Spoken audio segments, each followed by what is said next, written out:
Hello everyone, a very good afternoon to all of you. I hope you all have appeared in the pre-Pareekshan test and we are meeting today for the discussion. I request all of you to turn on your cameras so that we can have a more interactive session now. All the participants, please turn on your cameras so that we can make it a bit more interactive and you can understand further the details and the important things that are required for you from now on till this prelims examination when almost 60 to 70 days are left now. So how was the level of the paper? You can write it down in the chat box.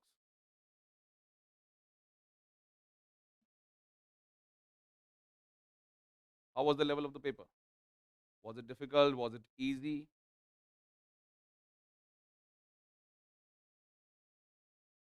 Moderate? That's good. Which sections were particularly difficult in the paper?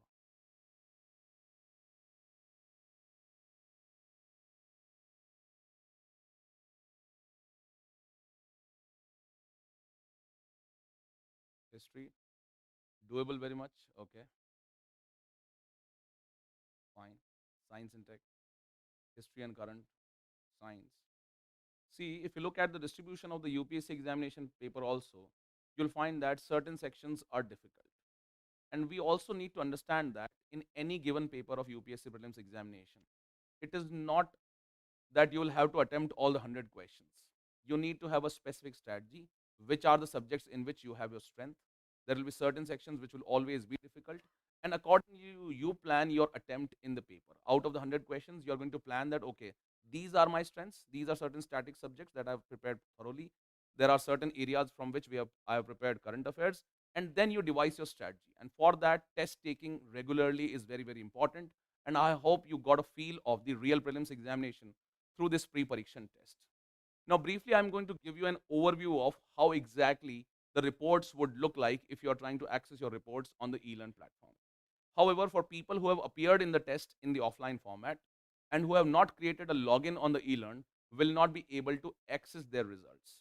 So that is why do create your login on the ELEARN platform and then try to see your report and you'll be able to see exactly how you have performed in different sections, how your score looks like vis-a-vis the 90th percentile student, and that is a fair way of analyzing how you are prepared and how your attempt was in the pre-Pareekshan test this time. Now, looking at the report that you see on your screen right now, it is visible to you. This is how the report is going to look like. Now, it is showing here 5,363 users, but the number of students is more than 7,000 because many of them have not created their. Is it visible to everybody? Is the screen visible to everybody? No?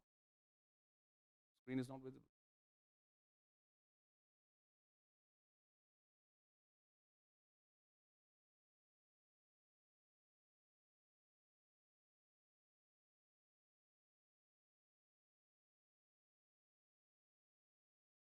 Do I need to share this?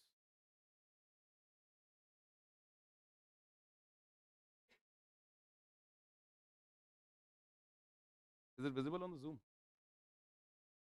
I think you got to check it once again. Is it not visible? Not visible on Zoom.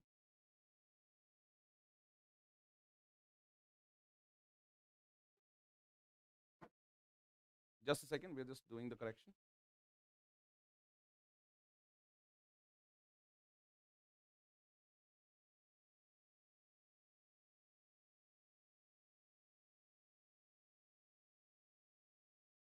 Now, visible, right? Yes. Am I audible also? Properly audible? Okay, thank you. So now as you can see on your screen, this is how your report is going to look like, right?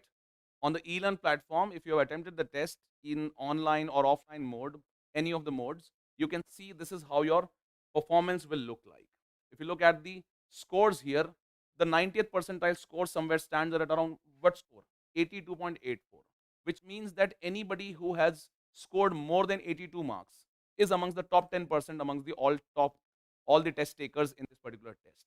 And this is how anybody who has scored more than 80%, 80 marks in this paper out of the 200 marks paper has done decently well in this paper, right? So this is what your approach should have been. Even if you have scored less than 80 marks, somewhere between 60 to 80 marks, still there is a lot of scope of improvement. Fine. So if you look at the scores, this is how it looks like. Average marks in this paper was somewhere around 45 marks out of the 200 marks, right? Plus, in the section wise performance section, you can see the difficulty level of overall paper.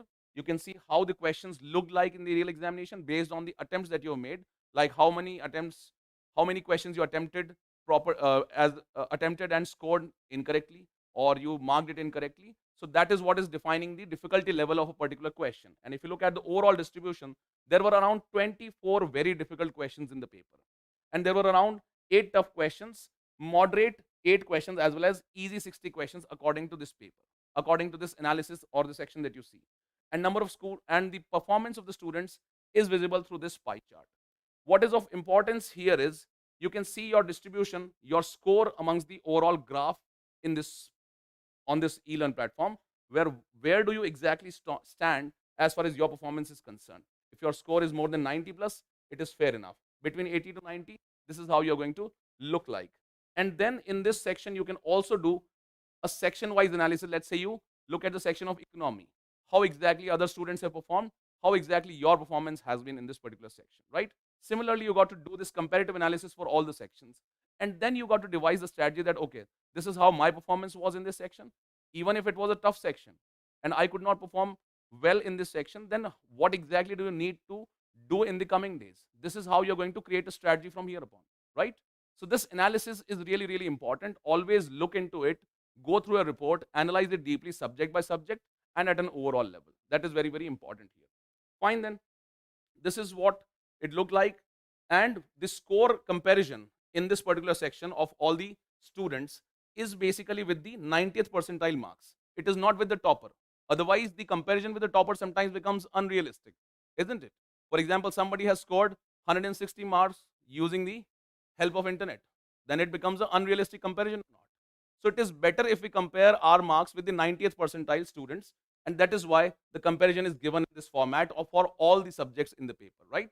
So first thing that you need to do is go through your report on the ELEARN platform. If you've not created your logins, please go and create the logins, and that is how you'll be able to access the reports in the pre-Pareekshan test. That is the first thing. Secondly, after analyzing this report, what you got to do is you got to look at how exactly do you need to devise a strategy for the remaining 60 to 70 days, which is very, very crucial now, because people appearing in the prelims examination on 28th of May will require a good enough strategy for the coming days, isn't it? In the last pre-Pareekshan test discussion, we have seen how different subjects need to be targeted and what are the themes that you need to focus upon in every subject. Let's say history, polity, science and technology. In all this, you got to look at how exactly you are going to approach these subjects, what are the different themes that you need to focus upon based on the PYQs analysis, and how the distribution looks like in the real examination. That is what is required, and we have already discussed at length in the previous discussion, which is already uploaded on the YouTube. You can once again go and look at the analysis of how exactly do you need to prepare for the examination subject wise. But now already many of you have started the revision. You have already completed almost 50% of the syllabus. From here upon, for the next 60 to 70 days, you need to have a very clear-cut strategy. And we are going to discuss it briefly here, related to how exactly you're going to approach the next 50 to 60 days. Because that is very, very important right now if you have a clear-cut plan for the next 50 days. So now, we've already seen that in every test, this is how your key takeaways should look like. First is what exactly was your speed in the paper? Were you able to attempt the papers? Did you have sufficient amount of attempt in the pre-Pareekshan test? Secondly, you got to look at the coverage, as in, was there a balance in the core and the current affairs? Were you able to attempt the questions from both the sections? Did you over focus on the core part, or did you over focus on the current affairs part? Right? That balance is required. And ultimately, you should focus on accuracy, right? Accuracy is another important facet of any test taking strategy. For the coming 60 to 70 days, what you can do from here upon is you can divide your preparation across the subjects. You can divide your preparation across the subjects, and every subject should be followed by a test, right? This is what you got to do in the coming 60 to 70 days. So you have roughly 10 weeks from here on, right? And in the coming 10 days, you start preparing subject wise. For example, you start with the ancient and the medieval section. You revise all the sources that have been given to you. You completely revise it and then take a thematic test based on this. But not just a thematic test. Along with this, on the next day, you also take a full length test so that you are going to have a overall attempting strategy for the UPSC prelims like simulation, isn't it? Otherwise, if you over focus only on the sectional test, it becomes more sectional test focused preparation from now on. So it is important that you take sectional tests as well as full length tests in all the remaining weeks now, right? This is how you'll be able to take almost 10 full length tests, which will be a simulation of the real prelims examination. Plus, for improving particular subjects, you can use the help of what? Thematic as well as subject wise tests, isn't it? For this, you can take help of test series. Test series is the best tool in that you have thematic tests, plus you have full length tests, isn't it? In the thematic test, once you start revision of, let's say, ancient medieval, you start the revision of polity, followed by taking a test from that particular section and also taking a full length test so that you can also revise the sections that you've already completed. For example, some people have already completed, let's say, polity. They have completed economy. So that thing can be practiced through the full length tests in all these sections, isn't it? That is why simultaneously taking your sectional test for different subjects as well as one full length test every week can be a very, very good strategy. Fine. Plus, there is another thing that is going on. The prelims revision classes under the QIP program, they are going to start from 28th of March. Okay. So from 20th of March onwards, when the prelims revision classes start, what you so from 27th of March, when the prelims QIP classes will start, roughly in the 1 month, parallelly 2 subjects will be running in the classes, and you'll be able to revise almost all the subjects in those QIP classes, right? So you can plan your studies for revision according to the plan of the QIP revision classes also. And in that also you can do the revision of the subjects plus take the classes and attempt your thematic tests as well as full length tests in all these sections, right? This is very, very important. Plus, if you want to take help of the QIP classes, or some people might be facing difficulty that yes, I only want full length test. Some might say that I only want to take the current affairs test. Current affairs is the weak portion for me. Some people would want to take revision classes. So for that, we have made it easy for you to access any of the section of the prelims QIP classes. You already know prelims revision classes are there. Some people might be wanting just full length tests. Other people might be wanting just current affairs test, right? While some other people might be wanting what? Maybe they would want revision classes once again, right? Or people who are giving it for the first time, they would want to know exactly how the revision has to be done. So those students can take individual products out of the overall QIP revision classes that have been scheduled, which also includes your test series, right? So these are the 3 things that you can take. First is maybe only revision classes, maybe only current affairs classes, as well as full length tests. So you can plan it accordingly. Plus, if you have already taken all the 3 products combinedly in the form of prelims revision QIP, that is fair enough. You plan according to the plan of those revision classes. Complete a subject, take a thematic test, followed by a full length test. That is very, very important. Okay. So this is your takeaway. This strategy has to be followed for 60 to 70 days. Okay. And if you feel like connecting to any of us, we are always available to guide you and mentor you regarding how you got to improve from here upon for the next stages of the exam. Okay. Fair enough. So now we are going to start the discussion of the paper. I think you already got the solutions. The solutions are available on Telegram. They have been uploaded there. The question paper and the answers to that. You already know the answers. You might have already checked your score, right? You might have already checked the score. Go and check your score. Do an analysis. Get a grip on which all areas you need to focus upon. And then make the best use of the test series and the prelims revision classes, right? So now Naveed sir will be taking polity classes. Similarly, subject matter experts will be taking classes for different sections of this paper, like what we did in the mains Pareekshan test. Okay? So let's start with polity first.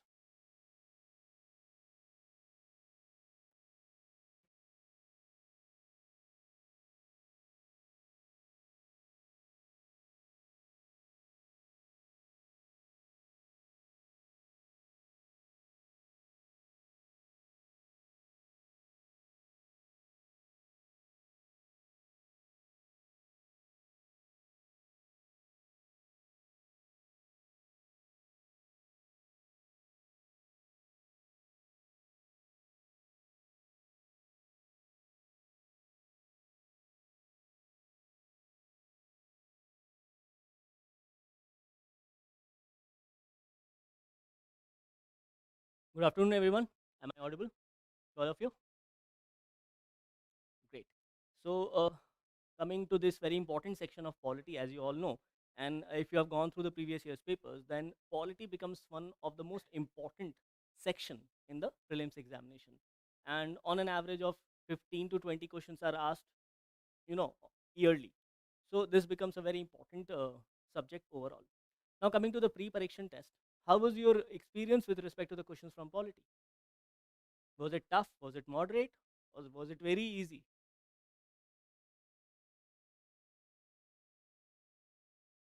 Moderate, doable, easy. Okay, yes, I know. Most of the students have said that yes, it was one of the most attemptable paper. Two things here. Yes, even if you go through the UPSC paper, the UPSC paper is very much attemptable. But in this euphoria, when you come across some of the tough questions and then like then you come across these easy questions from polity, don't commit silly mistakes. First point.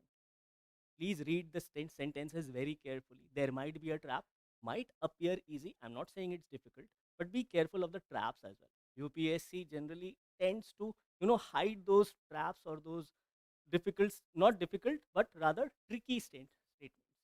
So on this note, I've taken some questions from the pre-Pareekshan test. Let's go through it and try to understand what we try to ask here and why this topic is also important from the perspective of obviously the core part of the syllabus and also the recent current developments, right?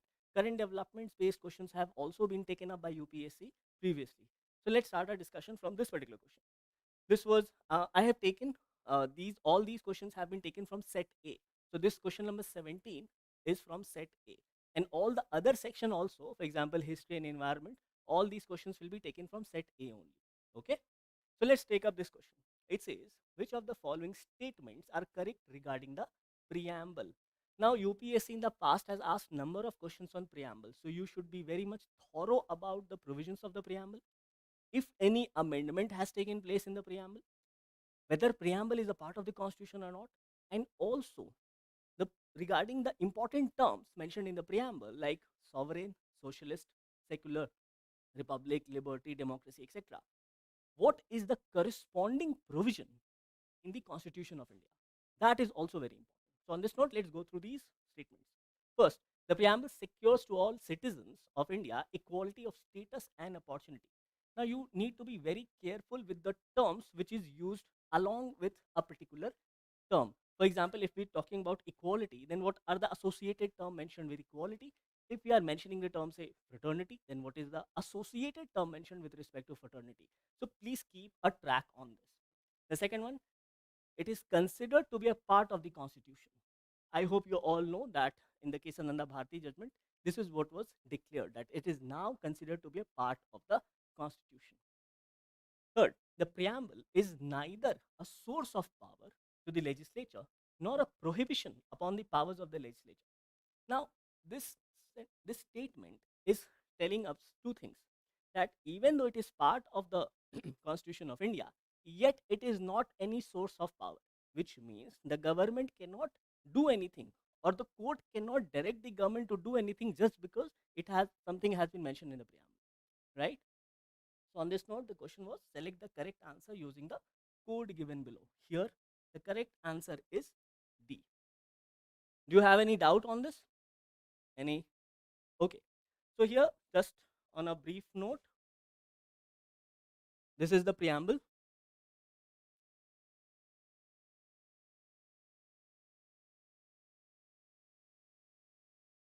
Just a second.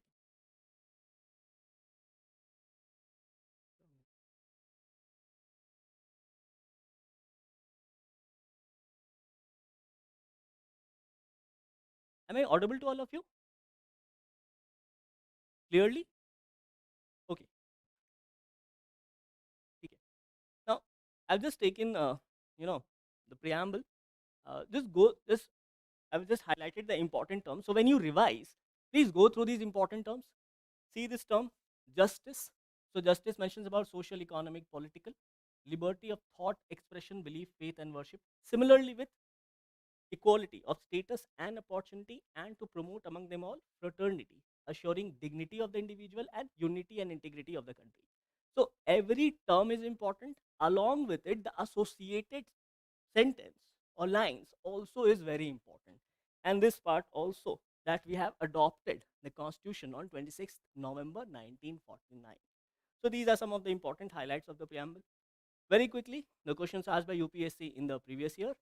So if you go through the questions, I'm sure you must have gone through them already, but just as a marker that UPSC is also asking very doable question, very attemptable question. And please remember, polity is one section where you can leap forward in terms of your score. So yes, this section is comparatively easier and also attemptable, but yet do not fall into the trap. Okay. Preamble to the Constitution of India is a part of the Constitution, but no legal effect independently of other parts. And here, which one of the following objective is not embodied in the preamble to the Constitution of India? So, see, through this, they are also asking that which is not mentioned in the preamble. What should be the answer to this one? 2017 question.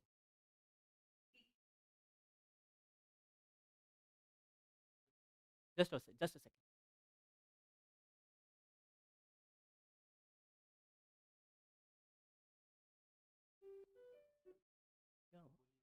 Hello, hello, hello, hello, hello, hello, hello, hello.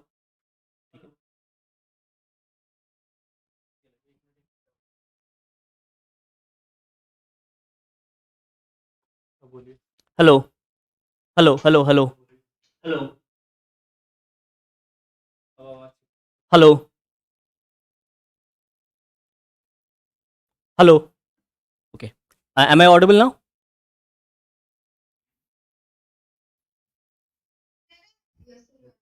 Sure. So if you look at this aspect of liberty, then I'm sure you'll be able to come to the right answer. Moving forward, let's take question number 18 from Pareekshan. So the question here is, which one of the following does not come under the category of right to freedom of religion as provided in the Indian Constitution? Now, two things here. You have to be thorough about the provisions of the Indian Constitution, at least the important aspects. And second, especially about the fundamental rights, which has been provided under Part 3 of the Indian Constitution. So clearly, the fundamental rights have been divided into 6 categories. You need to know the 6 categories. Not only that, but also within those categories, what are the other fundamental rights provided over there, right? So I think this was a very fairly easy question. So I hope you know the answer here. The answer here is right of minorities to establish educational institutions. Why? It is because it is not a part of right to freedom of religion, but rather a part of cultural and educational rights.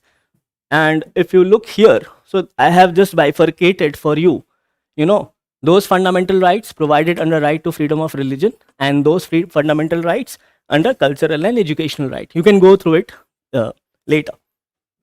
Now, again, I have taken another question from similar question asked in the prelims examination, so that you understand that what type of question exactly UPSC is asking and what should be your mode of preparation, especially to tackle questions on fundamental rights. Look into this. Which one of the following categories of fundamental rights incorporates protection against untouchability as a form of discrimination? Now, when we talk about untouchability, you should know that it forms a part of Article 17 of the Indian Constitution. And here you need to know that it corresponds to which one? Article 17 comes under which part of the fundamental right? That is something which you need to know. So what should be the correct answer here, according to you? Yes. So this is what UPSC is asked, and accordingly, you should know this very clearly. You should know the different fundamental rights or categories provided under Part 3 and also the important constitutional provisions there under. Right? Like right to equality from 14 to 18. So those of you who know about this could have easily answered this one. And Even for your future examination, you need to be aware about this bifurcation and also the important provisions under all of these. Next, the role of speaker, governor, prime minister, chief minister have been in news. Questions have been asked previously also. So you need to know thoroughly about the constitutional provisions with respect to speaker, deputy speaker, and also members of parliament, their rights, etc. And on this note, let's take up this question. With reference to the speaker and deputy speaker of Lok Sabha, consider the following statements. First, a motion for an adjournment of the business of the House for the purpose of discussing a definite matter of urgent public importance may be made with the consent of the Speaker. Now, you must be wondering after going through these provisions that it's not provided in the Constitution. Yes, these have been provided in the rules of procedure and conduct of business in Lok Sabha.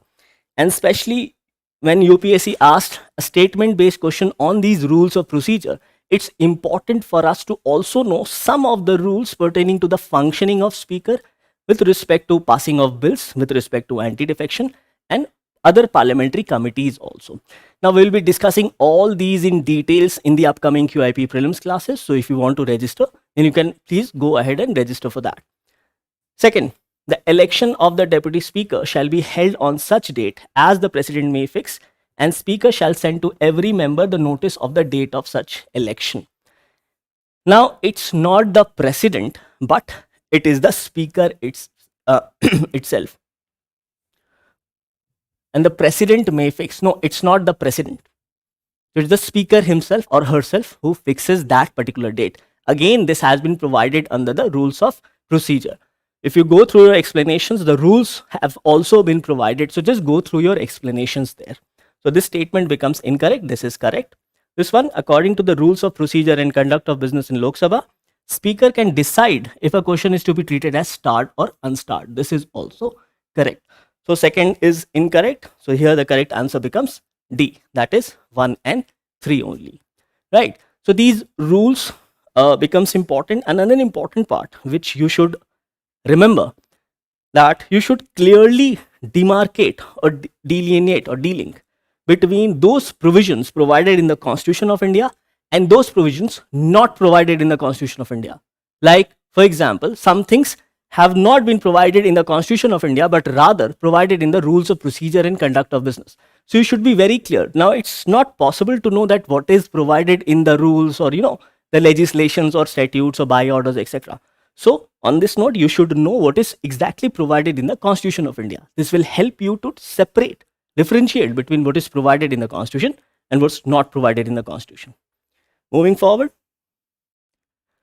Okay, similar question asked in 2022. I'm sure you have already gone through this question. Here also, see the statement first. As per the rules of procedure and conduct of business in Lok Sabha, election of deputy speaker shall be held on such date as the speaker may fix. So questions have been, UPSC has started focusing on these rules. So it's important to know about these rules also with respect to not only about speaker and deputy speaker, but also with respect to other important parliamentary proceedings. Anyone? What is the correct answer here?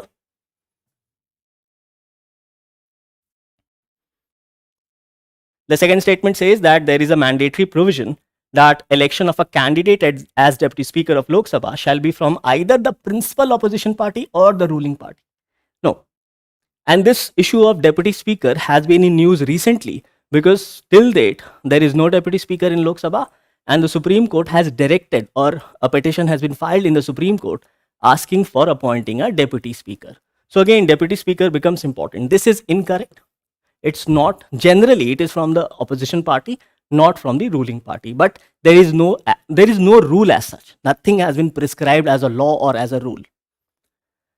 The deputy speaker has the same power as of the speaker when presiding over the sitting of the house, and no appeal lies against his rulings. Now, this is true when the deputy speaker presides when the speaker is not there. And the fourth, the well-established parliamentary practice regarding the appointment of deputy speaker is that the motion is moved by the speaker and duly seconded by the prime minister. It's not the prime minister, but some other minister. So here the correct answer was 1 and 3, since first and fourth was Sorry, second and 4 was incorrect. Moving forward to other questions from, see, I've taken these previous UPSC questions so that you understand what UPSC is asking and prepare accordingly. And your revision should be based on, whatever has been asked, that acts as a guide. And on that note, you can revise from different themes accordingly. And we'll discuss all these important themes in the QIP prelims classes in very much detail based on these MCQs, that is multiple choice questions as asked in UPSC. Question 22 says, which of the following provides protection and safeguards to scheduled tribes in matters related to land acquisition?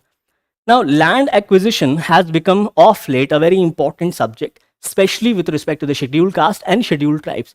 So, on this note, you need to know the various legislations which effectively protect their alienation of land rights. So here the provisions were fifth schedule to the Indian Constitution, the Scheduled Tribes and Other Traditional Forest Dwellers Recognition of Forest Rights Act, generally referred as the FRA, the Land Acquisition Act, and the PESA, that is Panchayat's extension to the Scheduled Areas Act.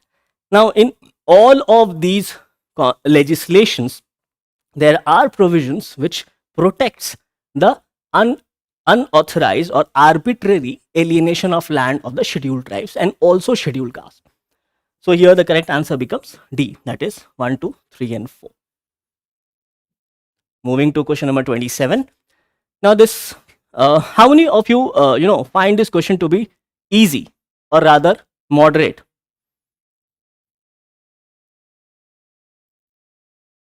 Easy. Okay.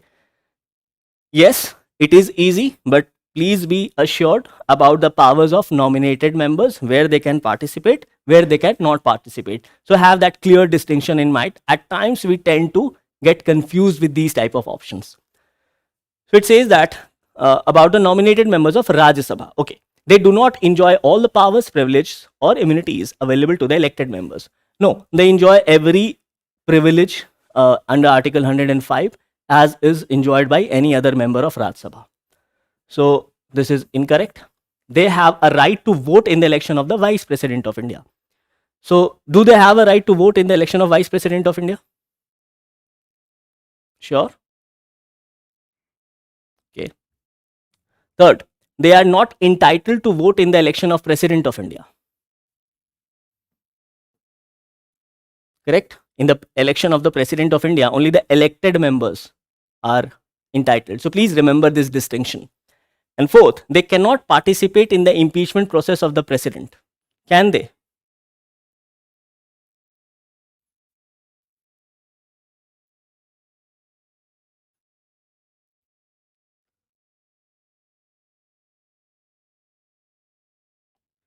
They cannot participate in the impeachment process of the President.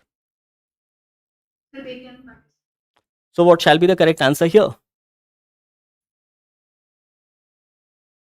I think it's 3 and 4 only. 2 is then not correct. Second statement is they have a right to vote in the election of Vice President of India. Do they? Who votes in the election of Vice President of India?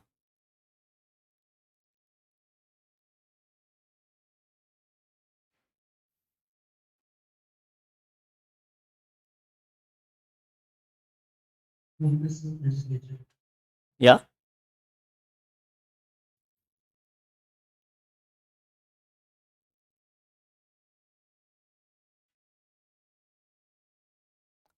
This statement is incorrect, I guess. Sorry. They cannot participate in the impeachment process of the President. They do participate in the impeachment process of the President. Yeah, sorry. This is incorrect. This is correct. 2 and 3 is the correct answer here. Sorry, even I got confused. See, for the nominated members, as far as the President is concerned, for their election, not allowed, and for impeachment, impeachment is a much broader aspect, and hence they participate in the impeachment of the President of India. So this statement becomes incorrect. They cannot participate in the impeachment process of the President. So correct answer here becomes 2 and 3 only. Let's take up this question. Now, State Reorganization Act is very important also because of, constrained relation between center and state, especially in the opposition ruled states. And on this note, you need to know about state reorganization and how, and it also forms part of constitutional development. Let's look into this question. The States Reorganization Act 1956 led to which of the following? Interesting question. So we know that prior to State Reorganization Act coming into picture, the Indian polity was divided into category A, B, C, and D states, right? So state SRA, State Reorganization Act 1956, which was based on linguistic aspect, basically abolished all these different kinds, and now we have states and union territory. So for this option is what? It led to which of the following? Amendment in the first and fourth schedules to the Indian Constitution. Second, introduction of the Constitution's 7th Amendment Act 1956. Third, provision for legislative assemblies for the union territories through direct elections. Now here you need to see two things. Either you do not know about the State Reorganization Act, or you know that this aspect for the first time was introduced through the Constitution 14th Amendment Act, which was the case of Puducherry. So hence this statement becomes incorrect, and this one is the correct answer. That is, for State Reorganization Act 1956 to become real in terms of the constitutional aspect, amendments were made in Article 1 and also with respect to first and fourth schedule, and also and for this purpose the 7th Constitution Amendment Act was introduced. So here, but this aspect, provisions for legislative assemblies for union territories, were for the first time was introduced through Constitution 14th Amendment for Puducherry, and then through Constitution 69th Amendment for the UT of Delhi. So please remember these two constitutional amendments. Moving to our last question from polity section. Consider the following statements regarding electoral disqualification. Now, electoral disqualification again has been in news. Questions have been asked by UPSC in the past, both in the mains and pre. So you should know very clearly about the provisions on electoral disqualification. First, electoral disqualification shall not be suspended even if the Supreme Court stays both the conviction and operation of sentence. What is this statement, true or false, according to you?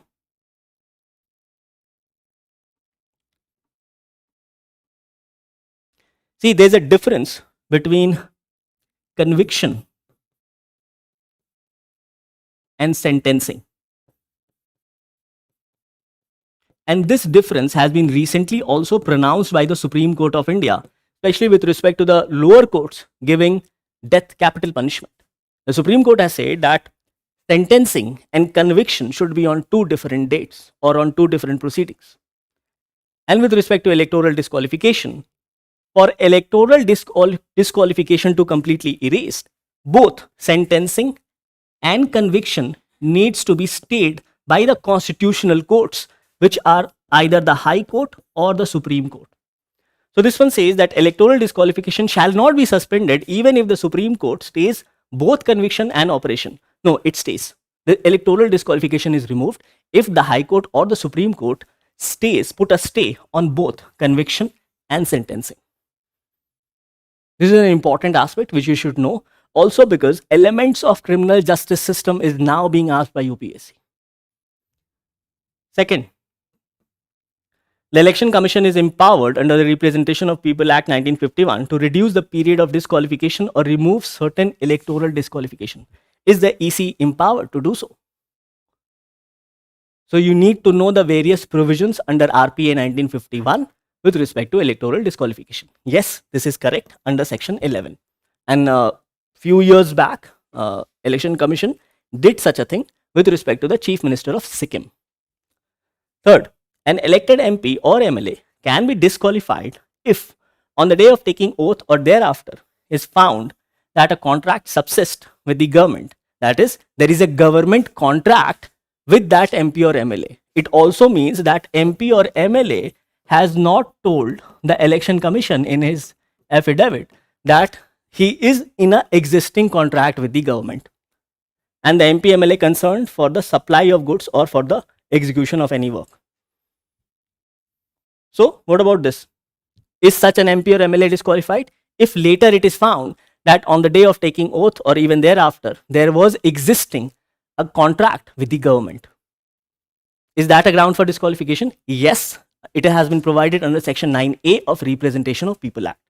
So this is also correct. So here the correct answer becomes, question is which of the statements given above are correct. So here the correct answer becomes 2 and 3 only, since first is incorrect. So these are some of the questions which I have taken for discussion. For more elaborate explanation, you can go through the explanation itself. And if you want to, for more discussion, as in for a complete revision, we'll be starting those QIP prelims classes. Now, for all your regarding your doubts, if you have any, we'll take in the end. Okay. So now I think Jatin sir will take up the next session.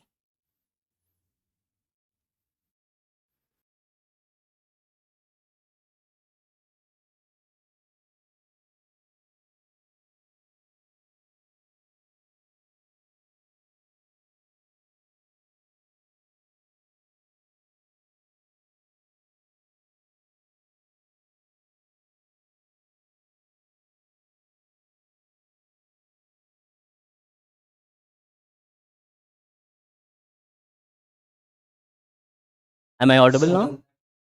Am I audible now? Okay, I will not be taking all the questions. I have taken some of the questions. For rest, you can go through the explanation. And if you have any doubt, we will take it at the end of the class. Okay. Now Jatin sir will start the sections from history.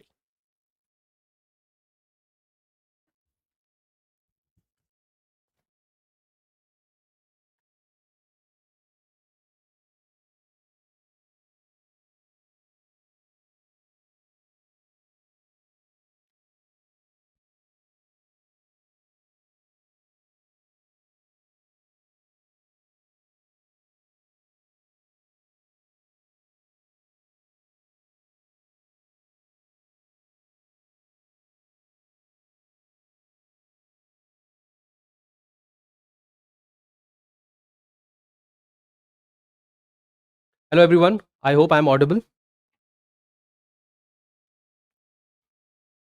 Am I audible?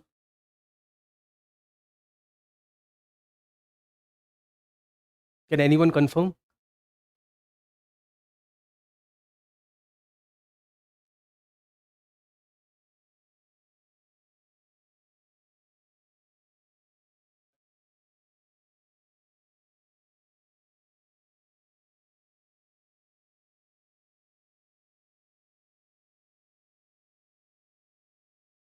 Audible? Okay, so let's start with the history section. But before starting this question, I would like to make some points clear. Yesterday and day before yesterday, we conducted some personal interviews. If you have visited the center, you must know that we were asking the students about the difficulty level. And we found out that the history section was the most difficult one. And when we interacted with the student, there were certain questions, right, which were too tough for them. So we have taken up some of those questions. There are 7 questions such. Overall in history, 21 questions were asked. 7 were from the ancient India, 4 from medieval, and the rest 10 were from the modern India. So today we have taken 1/3 of those questions which were found out to be very tough to the students. Okay, so we are going to discuss these questions.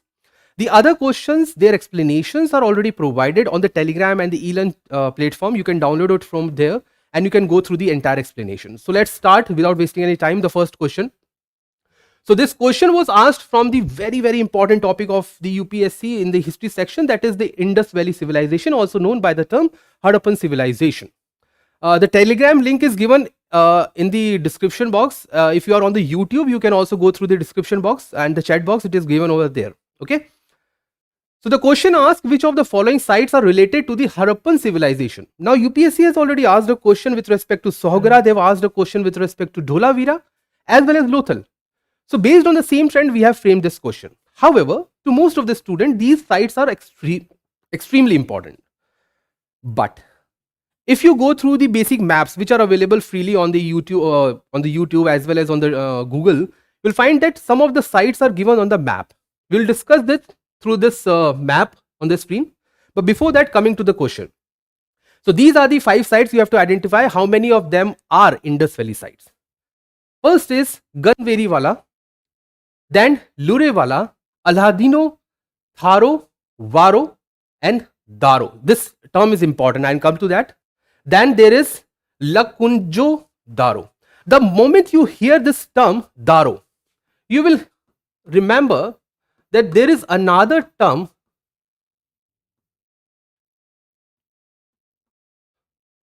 this important side.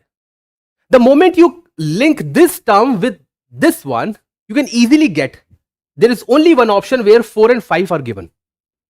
This is just a kind of guesswork which you can do. This is just an elimination you can do.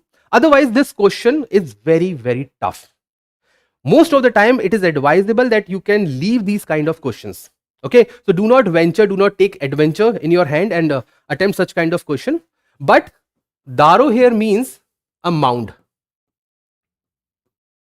In the archaeological excavation, mound is very important to the historians. Okay, so from that logic, the answer to this question was option D. On this map is also available on the internet. There are 2 sites which you can find out. The first is Aladino, it is in the southern part of Pakistan. And if you go to the part closer to the border of Rajasthan, you can find the other one. The small sections which you are seeing on the map are the small settlements. And that was the crux of this question. This question is actually asking about small clusters.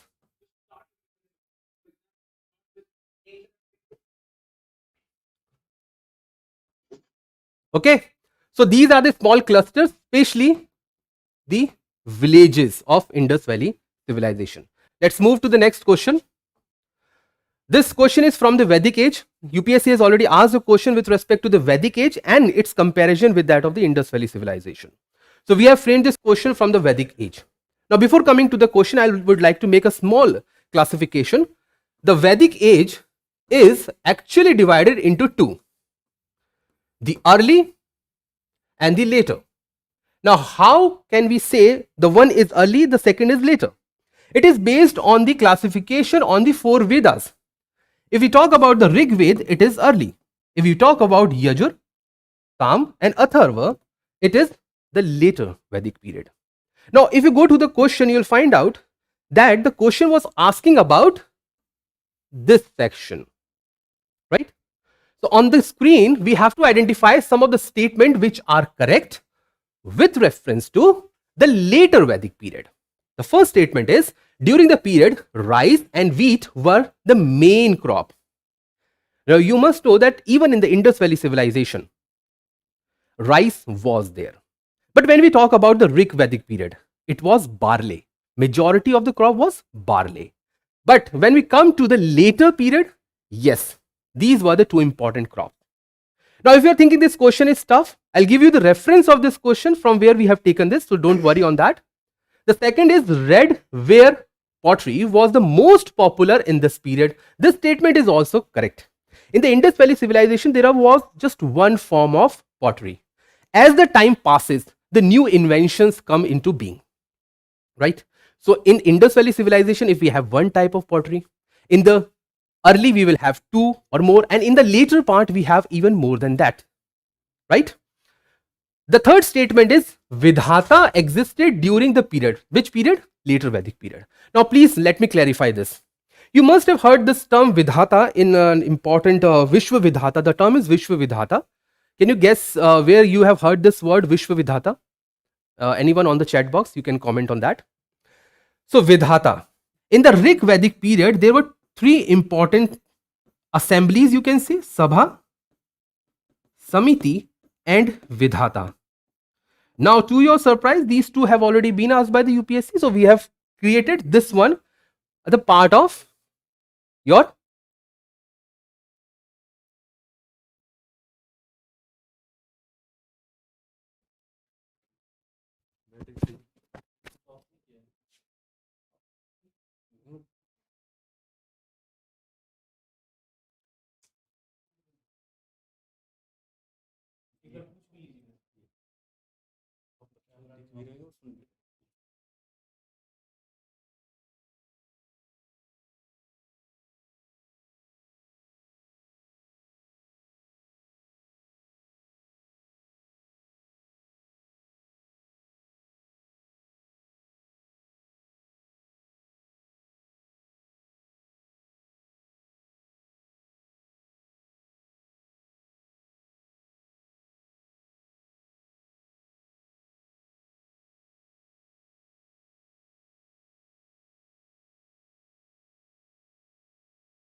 Okay, so there was a technical glitch with respect to, I think, Zoom, right? So students who were there on the Zoom could not see me or hear me. I hope they are now right now hearing me. Okay. Sorry for that inconvenience. I was visible on the YouTube, but there was a glitch on the Zoom. Okay, so as we were discussing about this question, so as I was on the third statement, Vidhata existed during the period. So there were three kind of important assemblies: Sabha, Samiti, and Vidhata. All these were existing during the Vedic, you can say Rik Vedic period, which is early. The question is on later. Hence, this statement is incorrect. The fourth one is, in the later Vedic period time, king had standing army. Now, before coming to the answer, what is standing army? Standing army means that is always available to fight for the king. In the modern times, we have Indian army. You have soldiers, lakhs of soldiers who are standing right to fight for the nation. At that point of time, that concept was not in practice, because at that point of time there were not large kingdoms. Kingdoms were there, but not large kingdoms. All right. So this statement is also incorrect. Based on this, the answer to this question would be option C. Okay. Now, as I said, from where we have taken this statement, this is the reference. This is your NCERT from R.S. Sharma. I have taken the screenshots from the PDF and I have highlighted the important terms mentioned in the book. Okay, so it's an NCERT based question. Coming to the next one, ancient art. So this question was taken from ancient art.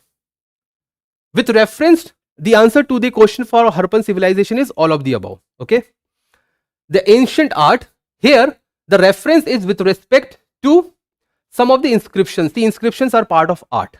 Okay. With reference to the ancient India, which of the following statement are correct? First, Rabatak inscription indicates that Shungas continued the modern tradition of entertaining the ambassadors from the Greek courts. Can you tell me one ambassador who came to the modern court? Anyone in the chat box? Okay. This statement is incorrect on two grounds. First, yes, absolutely, Megasthenes. First is Rabatak inscription. This inscription is located in Afghanistan. Which kingdom ruled this region from India? Anyone? Which kingdom? Perfect, Kushans. So the moment I say Kushan, it is not Shungas, right? Hence this statement is wrong. The second part on which you can go through this statement is the point from Shunga to the Greek courts is correct, but with respect to Base Nagar inscription of Heliodorus, another ambassador, talking about the Garuda. Garuda was one of the, you can say, representation of God. Hence, on two grounds, this statement is wrong. Second is, 2nd century BCE, grammarian Patanjali refers to Yavanas. Who are Yavanas? Indo-Greeks. Right? Yes, Patanjali actually referred about these dynasties. Okay, from that, the answer is 2 only. Now, in this question, there is no chance of elimination. You should know it. Okay, you cannot guess it. It's a very tough question for you. Next. Now, these are the two locations. So, this is Rabatak and this is your Heliodorus or Base Nagar pillar. These are the Google locations for these two important pillars. Coming to the questions from medieval India. So here we have taken a medieval art and culture. Art and culture I am talking about because of the coinage. Coinage also forms the respect of culture. Okay. And this is from Iltutmish, important dynasty of slaves. Slave dynasty, Mamluk dynasty, third important ruler in the lineage. Okay. So Iltutmish, with respect to the coinage, he was the first who introduced the purely Arabic coinage in Indian subcontinent. Now, when you talk about the important dynasty, you should know that they they brought important coins, silver coins, gold coins, copper coins. For example, Gupta, they used Sanskrit on their coins. Kushans also used their own languages. The same is true with Iltutmish. So he used Arabic. He inscribed upon his coin the proud legend. Okay, so he was boosting himself. Okay, so he started praising himself. So this statement is also correct, although you are not supposed to remember all these statements in that manner. Muhammad Aufi wrote Jawami ul Hiyaqat during his reign, means during the period of this king. This statement is also correct, and this book actually talks about history of caliphate in West Asia, okay, from where they all actually took their lineage. Based on this discussion, I would say that this question was tough, but it is desirable that at least you should know the first statement. This is very, very important. Okay, this can even be asked in the UPSC. So the answer to this question was option D. So this is your silver tanka, a predecessor to the Indian rupee. Okay, this, as you can see, Arabic is written. Coming to the next, medieval dynasty. See, I am taking important themes. Okay, so now previously it was medieval art and culture, now medieval dynasty. Which of the following statement is are correct with reference to the Vijayanagar Empire? Now it's a tip for all the student. There are 4 important topics that you cannot take the chance of missing: Chola dynasty, Vijayanagar, Sultanate, and Mughals. From medieval India, these 4 should be done ASAP. Okay, most of the questions are being asked from here. So the first statement is main source of income of the Vijayanagar Empire was land revenue. Of course, every dynasty has land revenue as the biggest source of their revenue. And its administration was under the department called a Thavni. Okay, the meaning of Thavni here would be revenue department itself. Hence, the statement is correct. The peasants were required to pay taxes everywhere. Every dynasty, yes, they are required to pay taxes.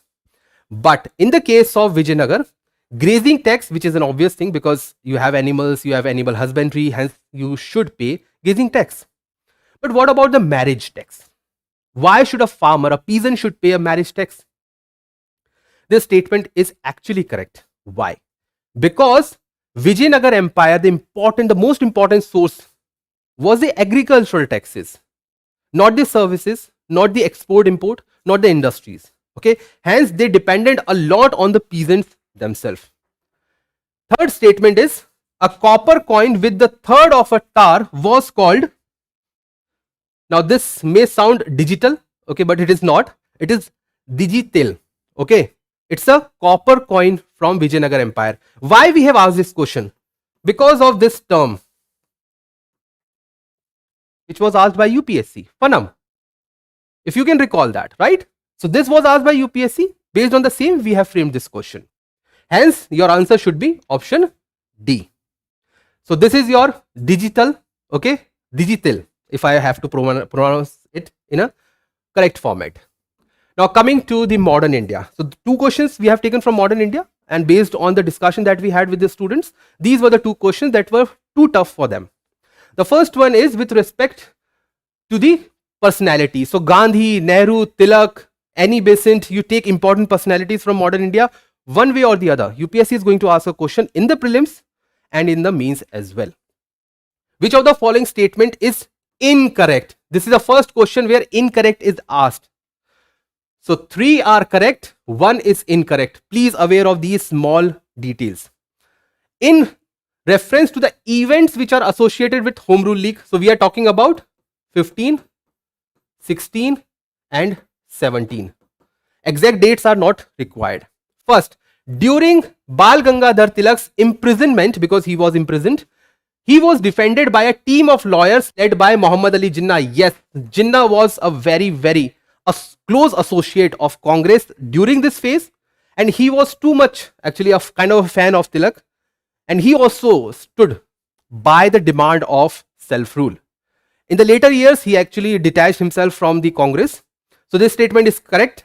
After the Montague's Declaration, 1917, I am talking about, the demand for home rule or the self-government could no longer be treated as sedition. That is the reason why no leaders were arrested for the demand of home rule after this declaration. You will not find that Gandhiji was arrested or Nehru was arrested for the demand of home, you can say self-rule, okay, after this. Hence, this is correct. Sir S. Subramaniam Iyer renounced his knighthood to protest against the arrest of Wadia and George Arundel. This is correct. And to your notice, if you know that this person was the organizing secretary, which is desirable from all the student, you should have this basic understanding because these are the important personalities associated with the home rule. If you know that this person was the organizing secretary, automatically you will come to a conclusion that the fourth statement is incorrect. All right. Because UPSC has a habit of asking such kind of personalities associated with different movements, mass movements. So from that regard, you should know that this question, although was tough, but it was doable if you have the basic understanding about the personalities. Coming to the last question. So as you can see from where we have taken, the source of this question of home rule was Bipan Chandra. Okay. I have also shown you the chapter from where we have taken these statements. India's struggle for independence, chapter 13. This is the digital format. This is okay. You may change, you may have the different chapter number in the book, physical book. Coming to the last, colonial legislation. All right. Consider the following statement with reference to the Government of India Act 1935, UPSC's repeated topic. Whether you talk about the Morlemento, Montague, Chelmsford Reformed or this act, they all are very, very important. You should know about the basic provisions of these acts. First statement, the act provided for the establishment of an all India federation to be based on the union of British India, that is provinces, and the princely state. As you know that India back then, before the independence, were divided into two different sections, princely states and the provinces. Provinces were ruled by the governors, headed by the governor general, and princely states were ruled by the respective princes.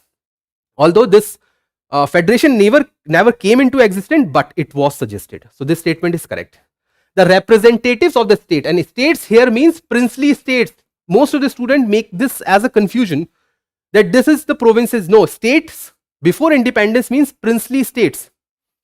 To the federal legislations were to be appointed directly by the princes. Yes, they were given this kind of rights that you select. We are going to be in the legislation, but you will represent them. This is correct. The governor had the power to take over and indefinitely run the administration of the province. Even today, governor can take the power in his hand in case of president's rule, but not indefinitely. This statement is also correct. The answer to this question is option D, and the reference to this is again Bipan Chandra. So this is a screenshot taken from the digital version of Bipan Chandra. As you can see, it talks about All India Federation, representatives from the states, as well as the power to take over the rule indefinitely by the governor. So out of 7 questions, as you can see, 2 were from the Bipan Chandra, the other were from the map work given from the research work and even from the NCRTs. So based on the entire discussion, we can say that 60 to 70% of the questions were doable. If you have not been able to complete, do revise the important themes that we have given in this paper. For more answers, you can go through the description that we have provided on the ELEARN as well as on the Telegram channel. Now I am going to hand over to the Raja sir. He is going to take important questions from the economy. Thank you, everyone. Excuse me, sir. I had a quick question. Yes. In the Vijayanagara example, what was a third of a tire? It's not explained in the answer sheet. A third of the. Are you from YouTube or from this Zoom? Zoom, sir. Okay. What's your name? Function. Okay. I'll comment in your chat box. Meanwhile, he's going to take the class. Okay. Is that okay for you? Yes, sir. Okay. Okay. Thank you.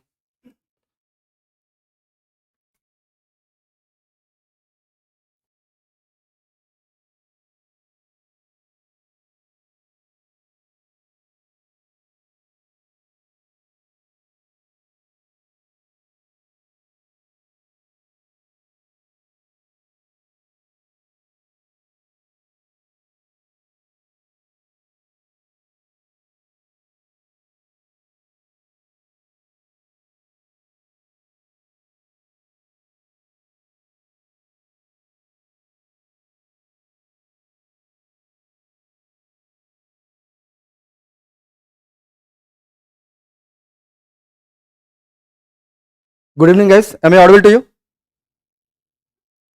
Okay. Good evening. Welcome to the economy discussion of prelims pre-Pareekshan. So there are about 15 questions which were asked from economy in this pre-Pareekshan 2. So which is roughly equals to the average weightage of economy in the final UPSC paper, isn't it? So out of these 15 questions, let's discuss some 7 questions which does involve some conceptual understanding to answer these questions. Okay. So the first question, which of the following events may result in the accretion of forex reserves of a country? Forex reserves. This question was asked in the context of declining forex reserves by almost $70 billion in the financial year 2022. Okay. Of course, the reasons are multiple. And there is another event which happened in 2022 where India recorded a growth of increasing in remittance income. It hit $100 billion for the first time in the financial year 2022. So in this context, we have asked a question on forex reserves. Okay. What are the forex reserves? What are different forex components of forex reserves? Foreign currency assets, gold, special drawing rights, and reserve transposition with IMF. Okay. How these forex reserves are accreted? First, let's talk about foreign currency assets. Okay. Foreign currency assets will be accumulated when the net exports, that means exports are more than the imports. Okay. And when the foreign portfolio investments and foreign direct investments are more in terms of inflows rather than outflows. So the net FPI inflow should be positive, FPI and FDI. And net remittance income. If there is an increase in the remittance income, it will automatically add up to the accumulation of forex reserves of a economy. Okay. So look at the first statement. Net FPI outflows.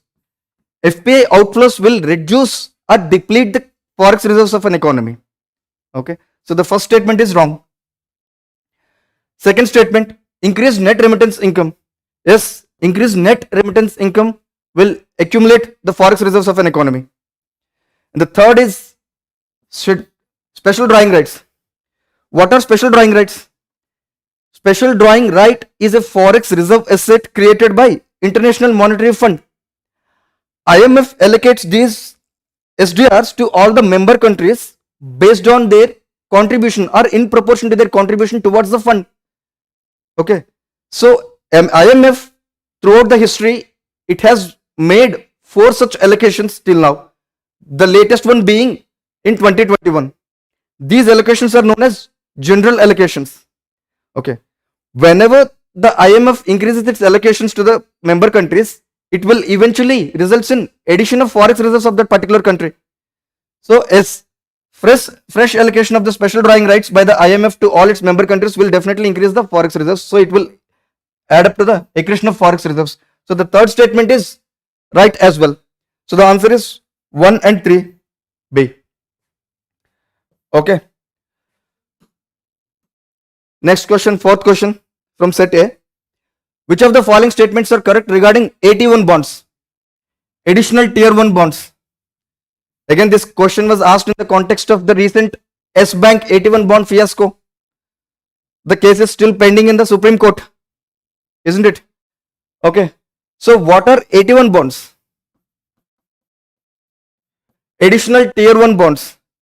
See, these are the bonds issued by financial intermediaries like banks to raise capital, tier 1 capital from the market to meet Basel III norm requirements.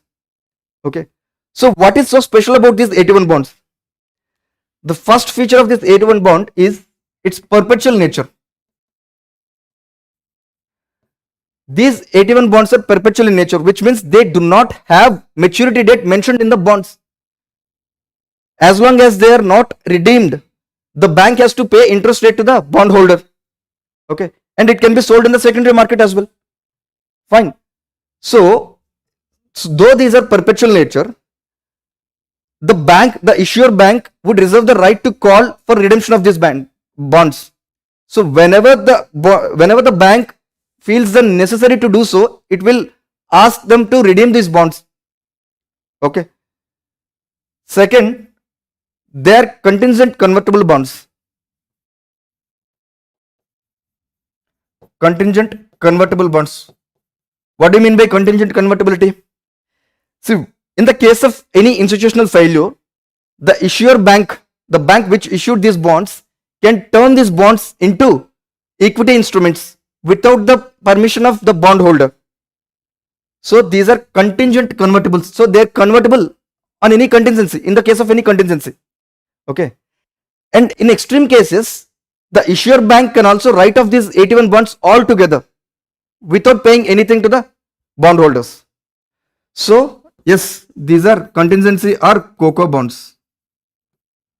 Okay. Obviously, you might have understood, owing to its perpetual nature and their contingent nature, they are riskier in nature. These 81 bonds, investment in these 81 bonds are very risky. So they tend to offer high rate of returns because of their risk. High rate of return. Okay. In the year 2020, S Bank had written off all the 81 bonds. Okay. And the bondholders went on to the court and the case is still pending in the Supreme Court. Let us answer this question in this context. 81 bonds are a type of perpetual bonds issued by the banks to meet their capital requirements. True. 81 bonds are contingent convertible bonds. Yes, true. Owing to their perpetual nature, these 81 bonds are less risky and hence offer low returns, which is false. They are high riskier and offer high rate of returns because of owing to their perpetual nature and contingent nature, contingent convertible nature. So the answer is 1 and 2. Clear?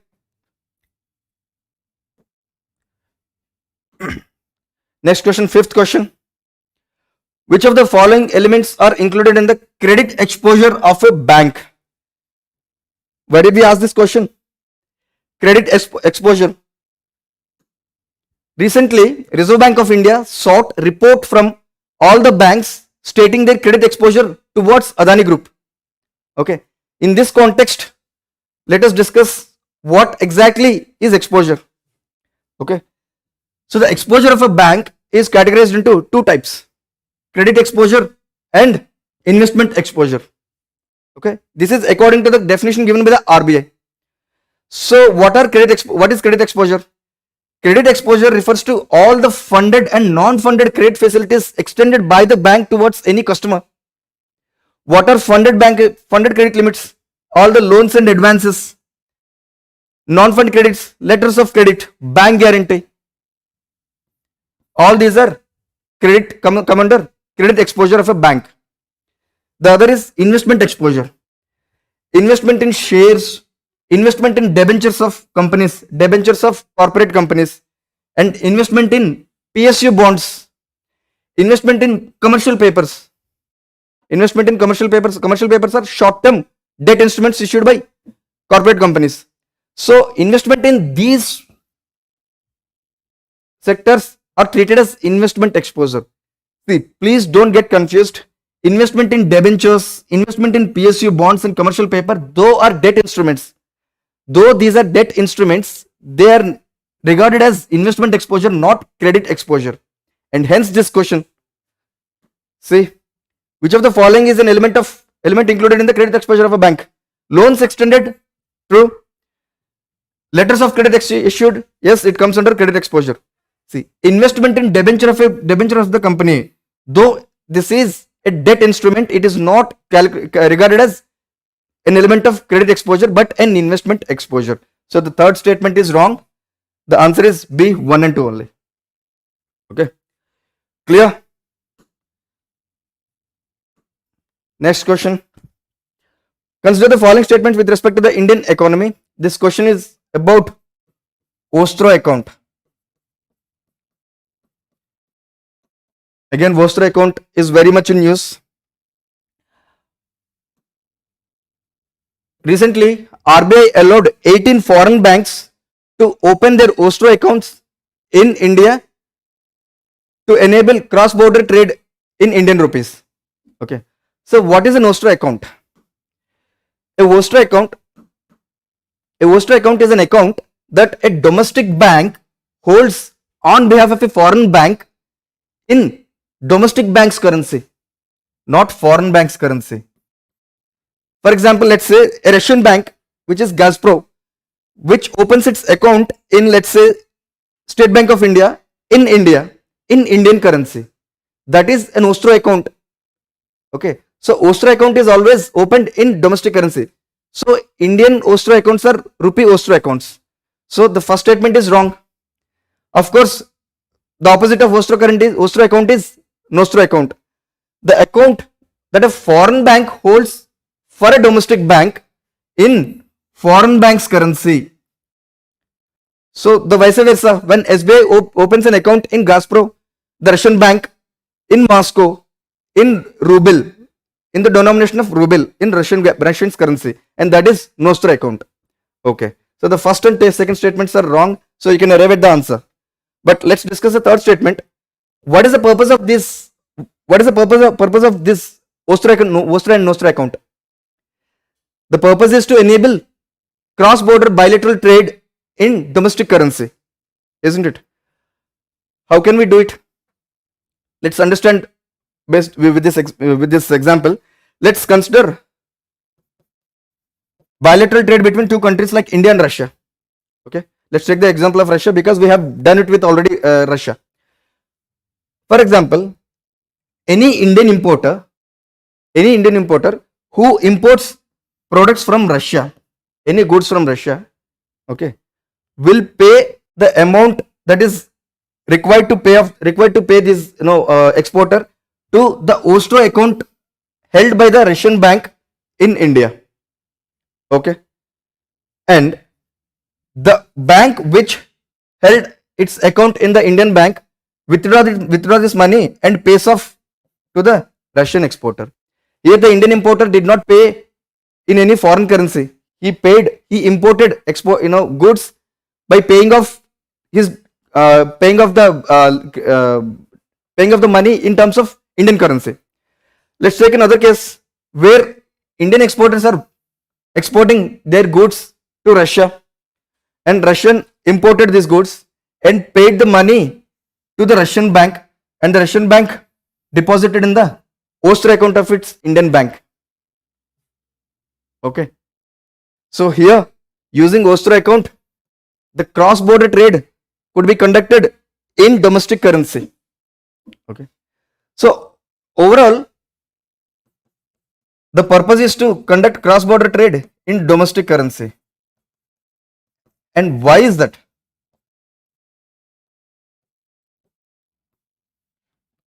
What are we trying to achieve in doing this? One, it reduces the demand for dollars. See, most of the international trade, even though we don't trade, even if the trade is between two non-US countries, most of international trade is done in US dollars because US dollar is a hard currency. Owing to its demand, most of the international trade is done in US dollars. Okay. So cross-border trade in domestic currency between two non-US countries will definitely reduce the need for dollars, isn't it? The first thing is it would reduce the need for dollars, and second thing, it would reduce the need for holding the forex reserves. As such, cross-border trade in domestic currency may not completely eliminate the need for holding the forex reserves, but it will definitely reduce the need for holding the forex reserves to some extent. Okay, second thing. And third, it reduces the forex volatility risk to the Indian businessman. So whenever you are importing or exporting, if the value of the foreign currency, appreciates or depreciates, it definitely impacts the importer or exporter in one way or the other way. So when the cross-border trade can be done in domestic currency, this forex volatility can be hedged. Okay, that is the third advantage. And fourth advantage is that this will pave way for internationalization of Indian currency, which means the growing acceptance, the wider acceptance of Indian rupee in the global market. Okay, so that is one more benefit. And the other benefit is that we can circumvent the sanctions by the developed countries in doing bilateral trade. If you see, post Russia-Ukraine conflict, there has been sanctions on Russia on Russian banks, and Russian banks are not able to access the dollar funds. So as a result, they are finding it challenging to make trade with other countries in dollars. But if we can make a way out and pay off these transactions in domestic currency, we can definitely insulate from these, circumvent these sanctions, and it will enable seamless trade with those countries which are, even though they are under US sanctions. Okay, these are the multiple benefits of cross-border trade in domestic currency. And exactly, there is a question on this. See, which of the following are the potential benefits of international trade settlement in Indian rupees? The first point, reduction of net demand of dollars for the settlement of the current account related trade flows. Yes, true. And the second statement, mitigation of currency risk of the Indian business, which is also true. It reduces the need for holding the foreign exchange reserves. Yes, it doesn't obviate or completely eliminate the need, but definitely it can reduce the need for holding the forex reserves to some extent. And promotion of Indian rupee as an international currency. Yes, it will pave the way for internationalization of Indian rupee. Of course, with growing acceptance for Indian currency in the global trade, the ultimate objective is to achieve this, which the government has been trying to do of late. Okay. And it helps India to evade foreign transaction related sanctions, which is also true. So the answer is D, 1, 2, 3, 4, 5, all. Okay. Let's move on to the next question. Which of the following statements about the ROTTEP scheme is correct? Again, this question was asked in the context of widening the ambit of ROTTEP to other sectors like pharmaceutical, steel and chemicals. Okay, which shows that ROTTEP scheme has attracted customers. Okay, what is this scheme? This is an export promotional scheme which involves refund of taxes. What kind of taxes are refunded? Some hidden indirect taxes. Hidden indirect taxes.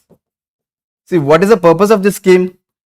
To reduce the burden of indirect taxes on exports and make our exports cheaper and competitive in the global market, and thereby increasing our exports. That's the major objective and basic objective of this ROTTEP scheme. So how are we going to do it? By refunding the taxes that are imposed on exports.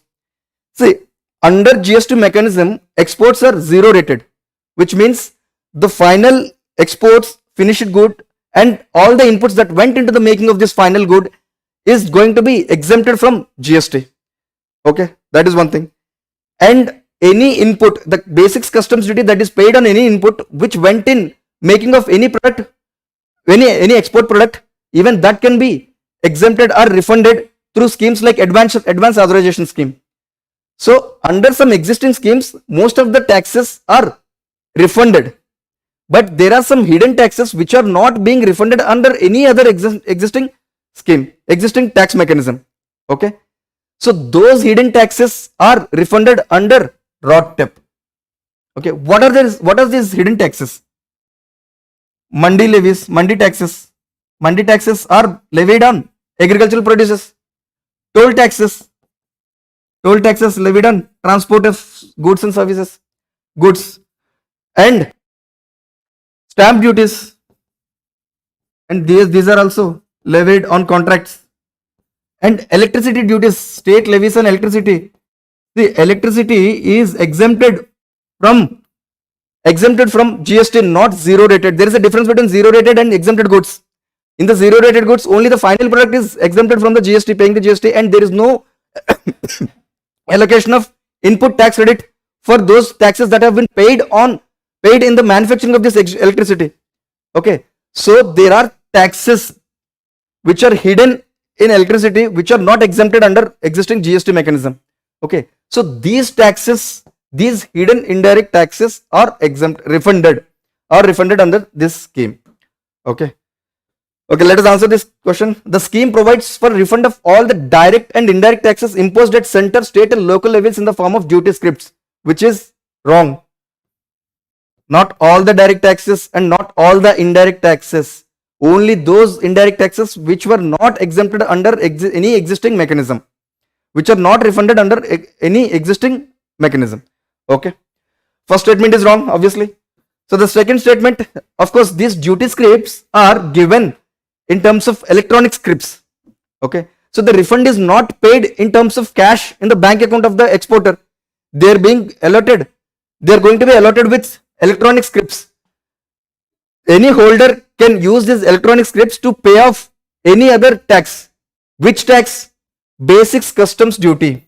It can be used to pay basics customs duty on import of any inputs. On import of any inputs. Let us say that the holder, any exporter, that particular exporter who got these duty scripts do not have any necessity to pay basics custom duty. What he can do is to transfer this to somebody else for a cash or for any other benefit. So these duty scripts are transferable. So the duty scripts are non-transferable is wrong. So the duty scripts can be used for the payment of only the basics customs duty, which is true. As of now, the duty scripts can be used only for the payment of basics customs duty as of now. Okay. So the first two statements are wrong. The answer is B, 3 only. Hope you understood. Next. Which of the following statements correctly relates to the phenomenon of flipping in the context of startups? Flipping. You might have heard this term in the newspapers if you have gone through the newspapers in the last 6 months. In fact, last 1 year. Flipping of startups. And this was also mentioned in this year's economic survey. What is flipping? Flipping refers to, this was mentioned in the economic survey. So flipping refers to the process of transferring the ownership of any Indian startup to a foreign entity. I repeat, flipping refers to any process of transfer of ownership of any startup, Indian startup, to any foreign entity. Having said that, the shareholders of the Indian resident shareholders of this startup will try to retain their ownership by purchasing the shares of the foreign entity which purchased this startup. And the startup will end up becoming a 100% subsidiary of the foreign entity. So this is a smart way of transferring the operations from one entity, one domestic entity to country to any foreign country without losing their ownership. Okay. So we have seen flipping of many startups from India to foreign countries like Singapore, Dubai and Cayman Islands and other Netherlands. So this is done for number of reasons, like one major reason is tax, for availing of tax purpose, tax benefits. Okay. So economic survey mentioned that the government has to take active steps to reverse flip these startups. That means bring back those Indian startups which shifted their operations to foreign countries. Recently PhonePe has shifted back to India from Singapore. That means PhonePe reflipped its operation. So that is what flipping is all about. Okay. See, a phenomena which transforms an Indian company into a 100% subsidiary of a foreign entity, with founders and investors retaining the ownership via the foreign entity. So this is the correct answer. This best explains the word flipping. Okay, understood. So we are done with the questions. So based on the discussion, you might have understood that there are some important focus areas for prelims with respect to economy. They are banking, monetary policy, fiscal policy, external sector, inflation. These 5 topics are very important from the prelims point of view. So if you have observed, we have covered 7 questions from these 5 topics. Okay. So please be thorough with these 5 topics from the point of view of static and current affairs. Okay. Thank you very much, and I'll hand over the discussion to Gaurav sir. He is going to discuss geography and environment.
Is it audible?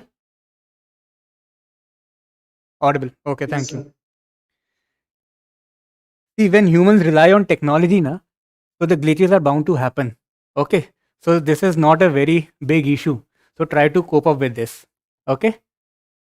Technical glitches are reality, but try to focus on the positive aspect that because of this technology only we are discussing. Okay. So the people who have not switched on their cameras, please switch on their cameras so that I can see your faces also. And then we will carry forward our discussion. So this is the first question which we are going to discuss. So far, geography and environment is concerned. Okay. So primarily there are two types of questions. First type is the conceptual ones and second type is the factual ones. So obviously there is not much point in discussing the factual questions. For example, there was one question where you were asked to arrange the ranges from north to south or arrange the rivers from north to south, like Jhelum Chenab. Okay. So this is a factual question. So there is no point in discussing it. So that is why we will restrict ourselves to certain conceptual questions. Yes, I will take up certain factual questions also, and I will discuss the reasons that why I have taken those questions too. This is first question, factual in nature.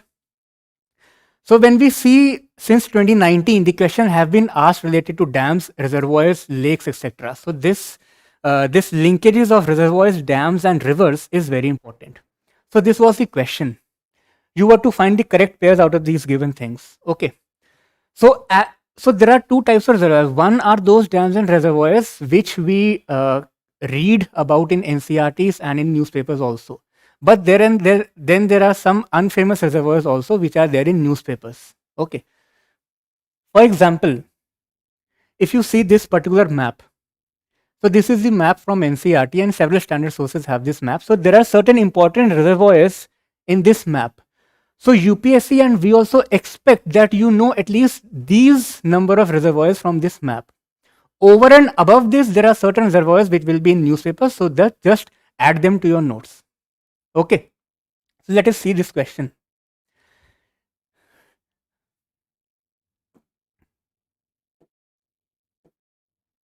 So those who have seen the last year's question, UPSC played a googly and it asked the question in this format whereby elimination technique does not work. Either you know this or you don't know this. This is the fact.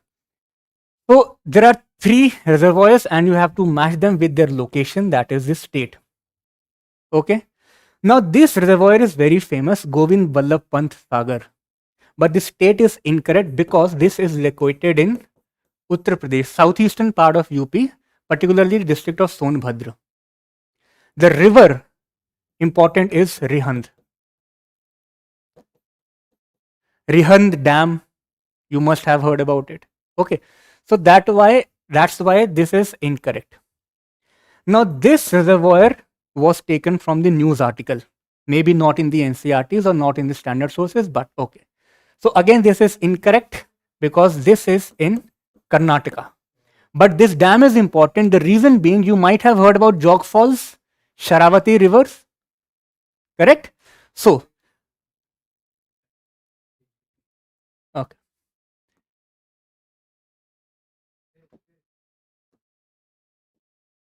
So I'm changing the color of the pen. Okay. Yeah, so that it is more visible to you. Okay, now this particular is located on the Sharavati river in state of Karnataka. Shimoga district is very famous for this river. Okay, and Jog Falls also. Okay. This is the only pair which is correct and hence option A is the correct answer. Okay.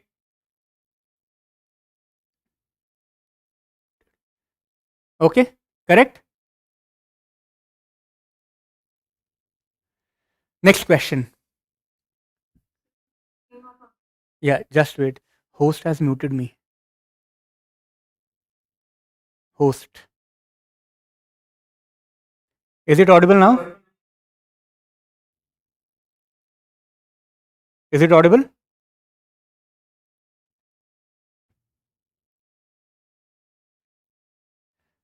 Audible? Okay. Next question. Retreating monsoon, conceptual question. Every year in prelims as well as in mains, the question from monsoon are asked. Okay. Now this is the concept based on the retreating monsoon. There are two statements given and you have to find the correct statement. Let us see these statements. Statement 1 says the entire country experiences the dry weather during this particular period. Very basic question. Okay. So I expect that most of you are confident about this particular statement that this is incorrect. Okay. The reason is because of the retreating monsoon only, India experiences rainfall on its southeastern coast, particularly in Tamil Nadu. Tamil Nadu experiences winter rainfall. That is why this is incorrect. Retreating monsoon.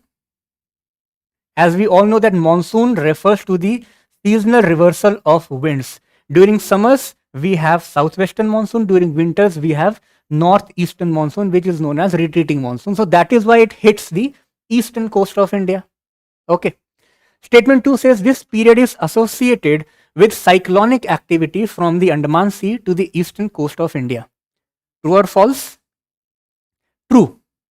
Pre-monsoonal period as well as post-monsoonal period. In these two periods, India experiences tropical cyclones, not during the monsoons. Okay. So I would like to know the reason for this and write it in the comment box if you people know. But the fact of the matter is that in the pre-monsoon period and the post-monsoon period, India experiences cyclone.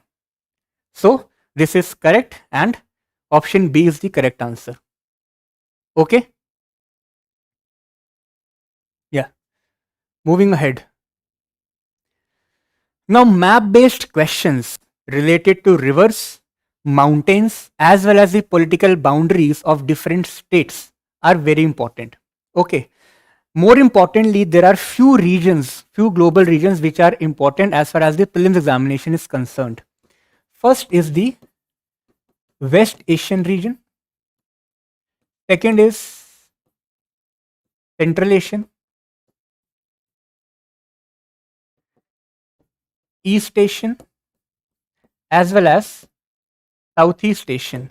So try to prepare these regions. Important hills, ranges, mountains, important seas, their north, south or east, west order. Okay. And important countries and the important seas and the bordering countries. Okay. So this question, there are 5 countries and you have to find the countries which border Turkey. Okay. So when you look at the map, there is one country which you can eliminate, Lebanon. Okay. Lebanon is surrounded by Syria, and on one hand, Lebanon has the Mediterranean Sea and it does not borders Turkey. Is it visible? Okay. But your job is not restricted only to Lebanon and Turkey. You have to see the surrounding regions also. Okay. While you are preparing. Correct? So, you eliminate Lebanon. C and D are gone. 1, 2 and 4 are common, and next is 5th one, Syria. So obviously again referring to the map, Syria is obviously a major bordering country of Turkey. So easy factual question. Again, I could have skipped this question, but again, these questions are important. So that is why I just took this question. Otherwise, it was a factual question, no concept in it. Correct? Okay?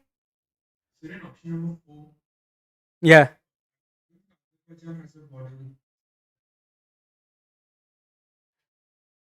No, if here we have Georgia, and if you closely look, Azerbaijan also has the border. I don't have the picture for it. Okay, it is there in your explanation. So you can see the explanation. Azerbaijan has the border with Turkey. Okay? Okay? Yeah. So see the explanation for this. Azerbaijan has the border. A very important and famous term which has appeared in newspapers few months back in relation to the floods which California experienced. So what is Pineapple Express?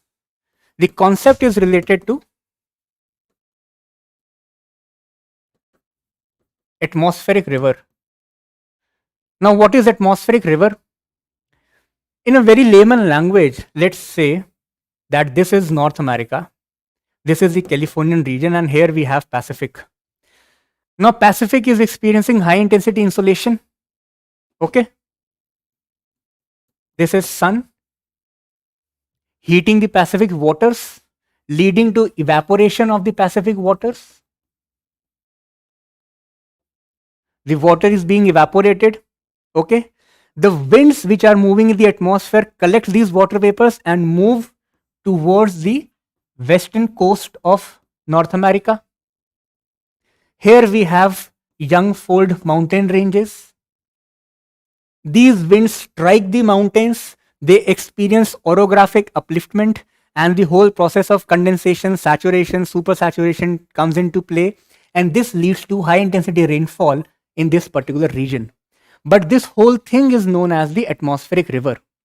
Now, the evaporation of water can take place in the Pacific Ocean at any location. Okay.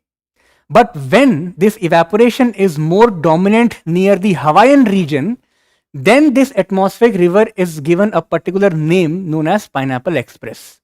So basically, Pineapple Express is the atmospheric river originating near the Hawaiian Islands. Okay? Concept is also clear? Right? So if you look at these questions, so this is basically, it is a long, narrow region of water vapors in the atmosphere. Right? In this atmospheric river again. Yeah. Atmospheric river is basically the long, narrow column of water vapors in the atmosphere moving towards the Northern America. Okay. So basically, because of the solar insolation, the water in the Pacific Ocean gets evaporated. Correct? Once it is evaporated, it is collected by the winds moving in the atmosphere, which drive these water vapors towards the young folded range of Northern America, Rockies.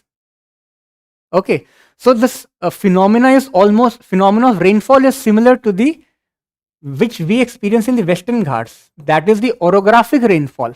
Okay, but in India, it is not atmospheric river. Okay, these are the southwest monsoons. When we discuss about the North America and when the water is getting evaporated, being collected by the winds and striking this particular region, then we call it as atmospheric rivers. Orographic upliftment is there. Is it okay? Okay. Next, again, terminology based question. Bombogenesis. What is bombogenesis? What is bombogenesis? It is basically mid-latitude temperate cyclones. Okay. So here we have polar easterlies, going with the basics of geography. Here we have subtropical westerlies, opposite cold air masses confronting, colliding with each other, leading to the upliftment, dynamic upliftment. Okay. So these are basically temperate cyclones. We know this. In cyclones, we experience low pressure. We know this. So what is bombocyclone? What is bombogenesis or bomb cyclone? How is it different from temperate cyclones? The only difference is in these bomb cyclones or the bombogenesis, the pressure drop is very intense to the tune of 24 millibars within 24 hours.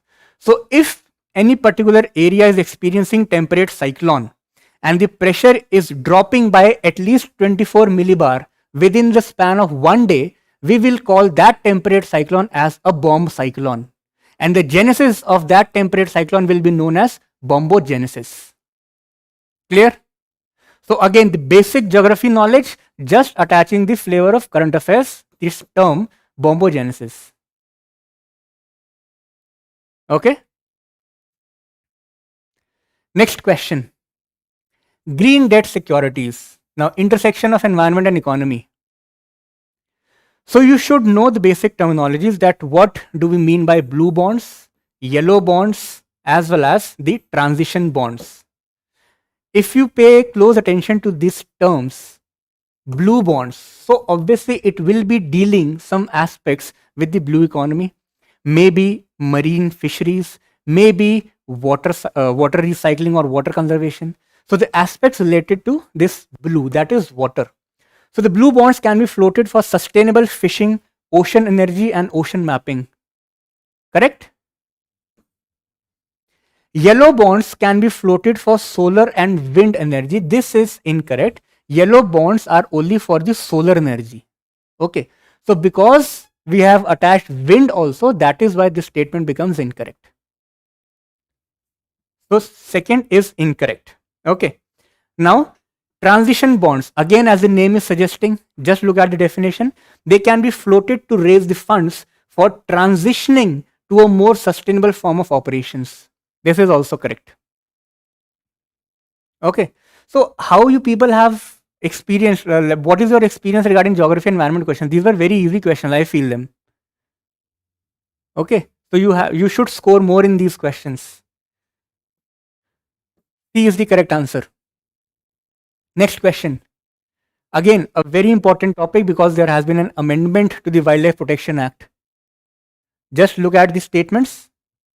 Statement 1 says the act allows the circus to be recognized as zoo. True or false? True. Okay. Yes, every circus will not be recognized as zoo. There are obviously certain conditions, certain eligibility criteria which the circus organization or the enterprise or the owner has to fulfill. Only then we will call those circus as the zoos. Okay. So I cannot start my own circus and then declare it as a zoo. Correct? No licenses under the Arms Act 1959 will be issued to any person residing within 10 kilometers of a wildlife sanctuary. This statement is incorrect. The reason being there is not an absolute ban. Okay, there are certain conditions. The condition is that if the designated authority of that particular region allows any person to keep the acts having the license, then he or she can have that arms or ammunition. Okay, so there is not an absolute ban. Okay, so that is why this statement is incorrect. Invasive alien species has been defined for the first time in this act. This is true. The Wildlife Protection Act, which we were having earlier, it did not define the alien invasive species. Now we have defined in this particular amendment. There are two criteria. One, the species which is not native to India, obviously, because it is alien. Two,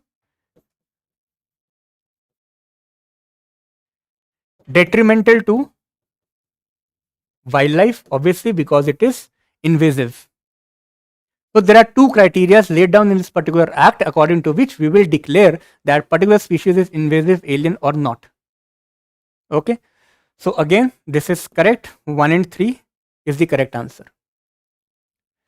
Next question, Santiago network, very important because of the recent context of loss and damage fund. Heard about this loss and damage fund? UP 27. Okay. So in this context, Santiago network is also very important, which was established not by IPCC, but under the aegis of UNFCCC. Factual information. Okay. So that is why this statement is incorrect. 2. The aim of the Santiago network is to connect the developing countries with the providers of technical assistance, knowledge and resources. Correct. The basic concept of loss and damage fund is also same. Okay, that with this fund, the developed countries will be helping the developing countries in order to have a type of insurance for the damages which have already been caused because of the climate change. Correct?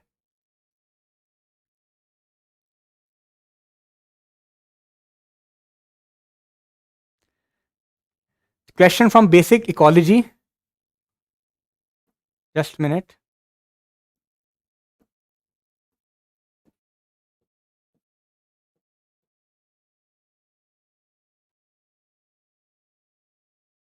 Yeah. There are two statements and you have to find the correct ones. Organisms which can tolerate and thrive in a wide range of temperatures are known as stenothermal. So there are two key terms. One is steno.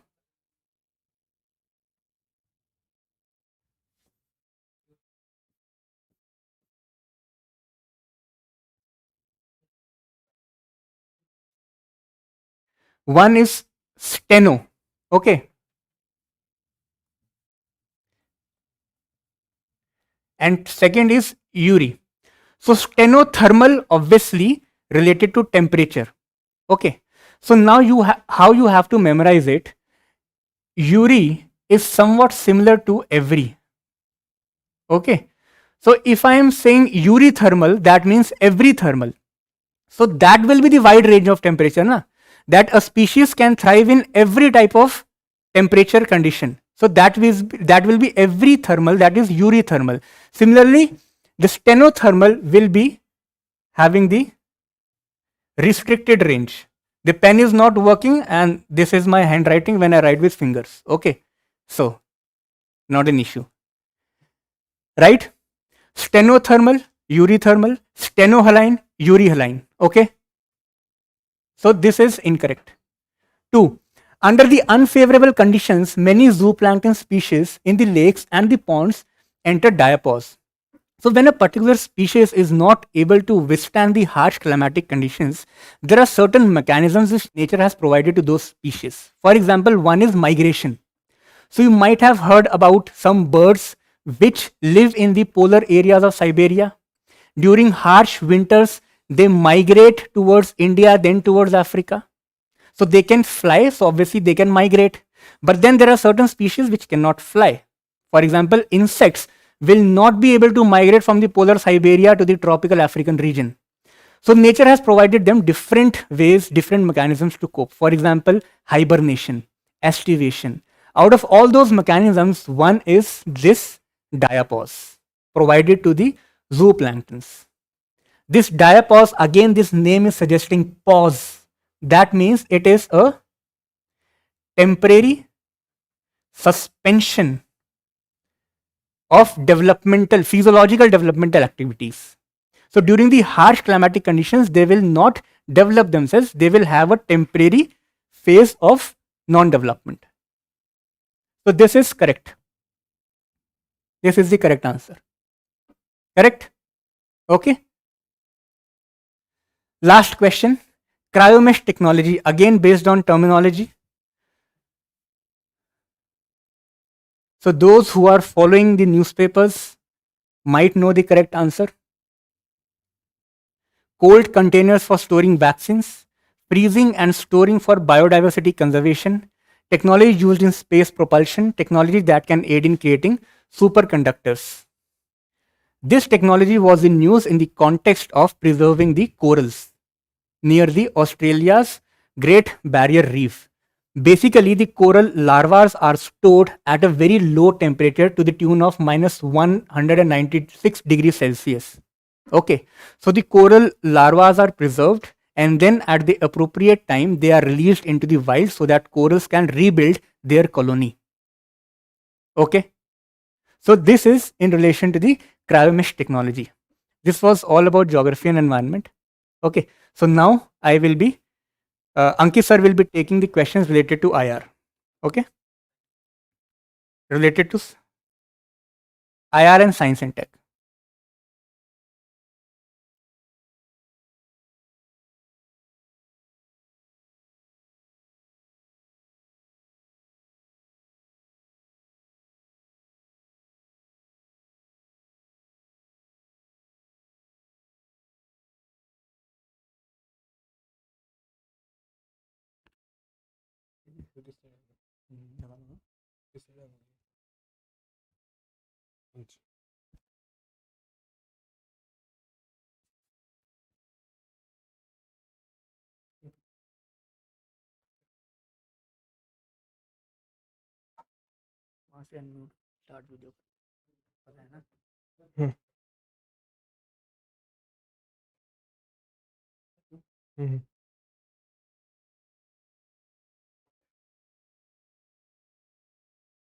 Hello everyone. I think I'm audible to you. Yes. So the next round of discussion will be on the science and tech and the IR questions.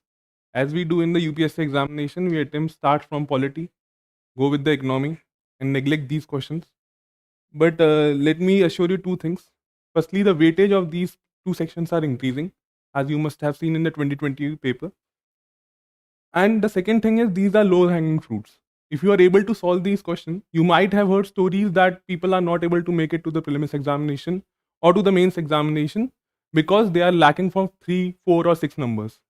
So these are low hanging fruits, and if we are able to solve these questions, we will clear the prelims.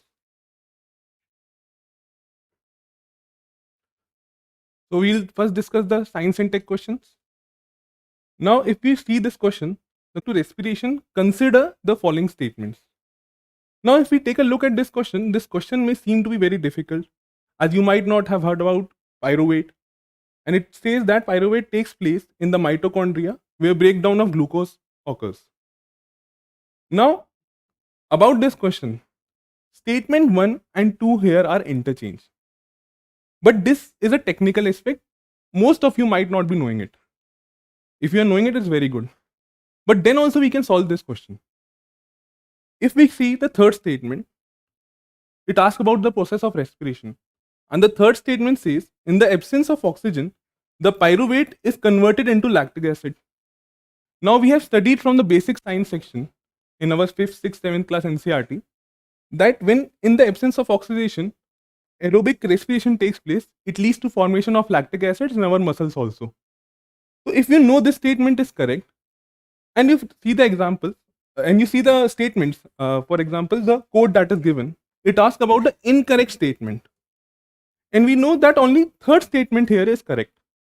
So our answer is A, because as only third statement is correct, first and second will be incorrect. So through this, we can also solve this question through the method of elimination. Moving on to the next question, it says innate immunity is a first line defense from pathogens that try to enter our body. It is achieved through which of the following protective barriers? So innate immunity is in use. Basically, immunity is in use because of the COVID pandemic. So innate immunity is the first line defense that our body generates. And now we'll try to discuss how these immunity is provided through skin. Now skins through peptide, mucus also provides innate immunity in the form of antimicrobial properties that is generated through mucus, and mucus which is generated through the respiratory and the digestive tract. Stomach acid in the form of HCl, which also provides us the immunity, and lysosomes in the form of some enzymes that provides antimicrobial immunity against certain bacteria. So basically, all the 4 options here are correct, and the correct code for the given question will be option D, because all skin, mucus, stomach acid and lysosomes provide us with the innate immunity or the first line of defense.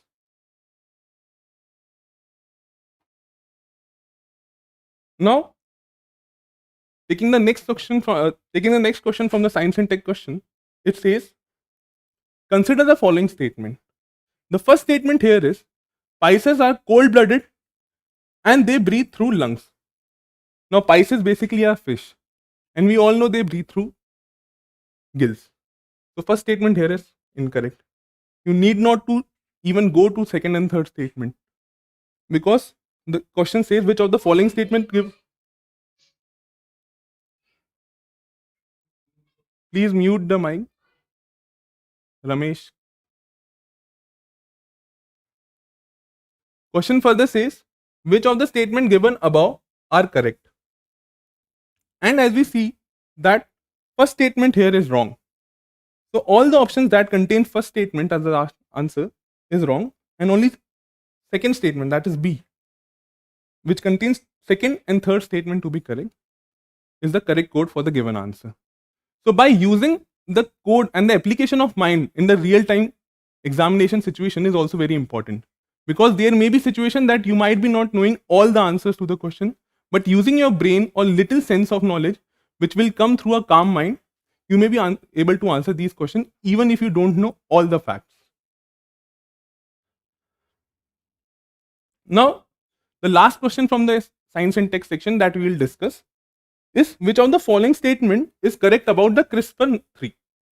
Now, UPSC also has asked about the technologies that were in news. Cas9, CRISPR technology, they have been repeatedly asking. And this basically is a question of current affairs that have been mixed under the science and technology section. It says it can boost the function of multiple genes simultaneously in plants. Now, this statement here is correct. This should be known by reading the magazines that we regularly provide, and the Compass magazine for science and tech, which will be provided to you. Further, the second statement says this system has more activation capacity than the old version of CRISPR technology. Now, if we go by logic, this statement will obviously be correct. If anything, a new version comes, it would have certainly some kind of improvement or other over the previous one. For example, Web 1, Web 2, Web 3, over which UPSC has asked the question. So this statement here is also correct. And the correct code for the given question will be option C, that is both the statement 1 and 2 here are correct. So these were the questions from the science and tech question, where we have seen, despite of not knowing all the information that the question may contain, we can still answer the question by relatively stable and calm application of mind. Next, now we'll see the IAS section. Now, IAS section is basically current oriented, and the topics that are in news current in the current section. Now, the Windsor framework was in news recently, and these questions can only be solved if you have read about them. It will be very difficult to solve them if you take the guesswork, because these kind of statements do not give us the option of elimination. You must be knowing what this Windsor framework particularly is. And Windsor framework is nothing but a protocol or agreement that permits free trade agreement between Great Britain and Northern Ireland and replaces the Northern Ireland Protocol that was earlier in news. The second question of IR deals with the country and the important reasons for being in the news recently. Now in 2022 examination, UPSC has eliminated the elimination section by providing these types of answer code. Otherwise, it was some kind of easy to write using the code where we can eliminate the first or second option, but it is very difficult now. And we must be knowing correctly what basically the region is news, why the region is in news or why the country is in news. We have to have the specific knowledge about that. The first country here is Burkina Faso, and it says political protest against the president erupted. Now this statement here is incorrect, as Burkina Faso will be correctly matched with the country that has recently faced jihadist insurgency. Lebanon is correctly matched and has signed a maritime trade agreement with Israel. Now all these locations, the countries that were in news, the topics have been extensively covered in the compass of the IR that has been released and is available on ELEARN as well as Telegram section. The third statement here is Tunisia.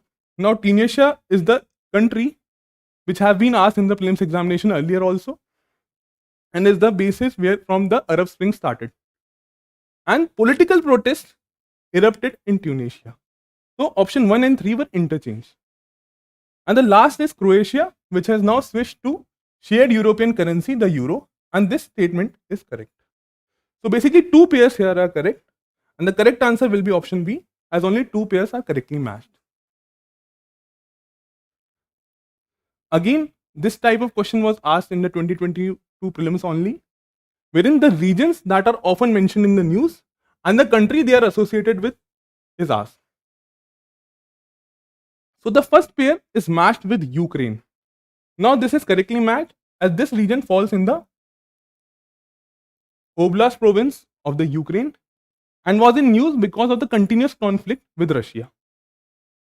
Now Saint-Tropez is also correctly matched with France and was in news because of its Indian connection. You can read more about it in the Compass magazine of IR section. What Indian connection does the Saint-Tropez have with India? Reunion Island is incorrectly matched with the United Kingdom.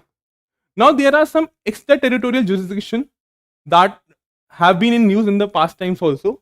One is Reunion Island, or you must have heard about Diego Garcia. Diego Garcia is under United Kingdom and Reunion Island is under France. The last is Transnistria, which is matched with Russia, and this is also incorrectly matched. Transnistria was also in news. It is located in, or it is administratively under the control of Moldova. So here also only 2 pairs are correctly matched, that is Saint-Tropez and the country or the region mentioned with the Ukraine. And the correct code for the given question will be again option B, that is only 2 pairs here are correct.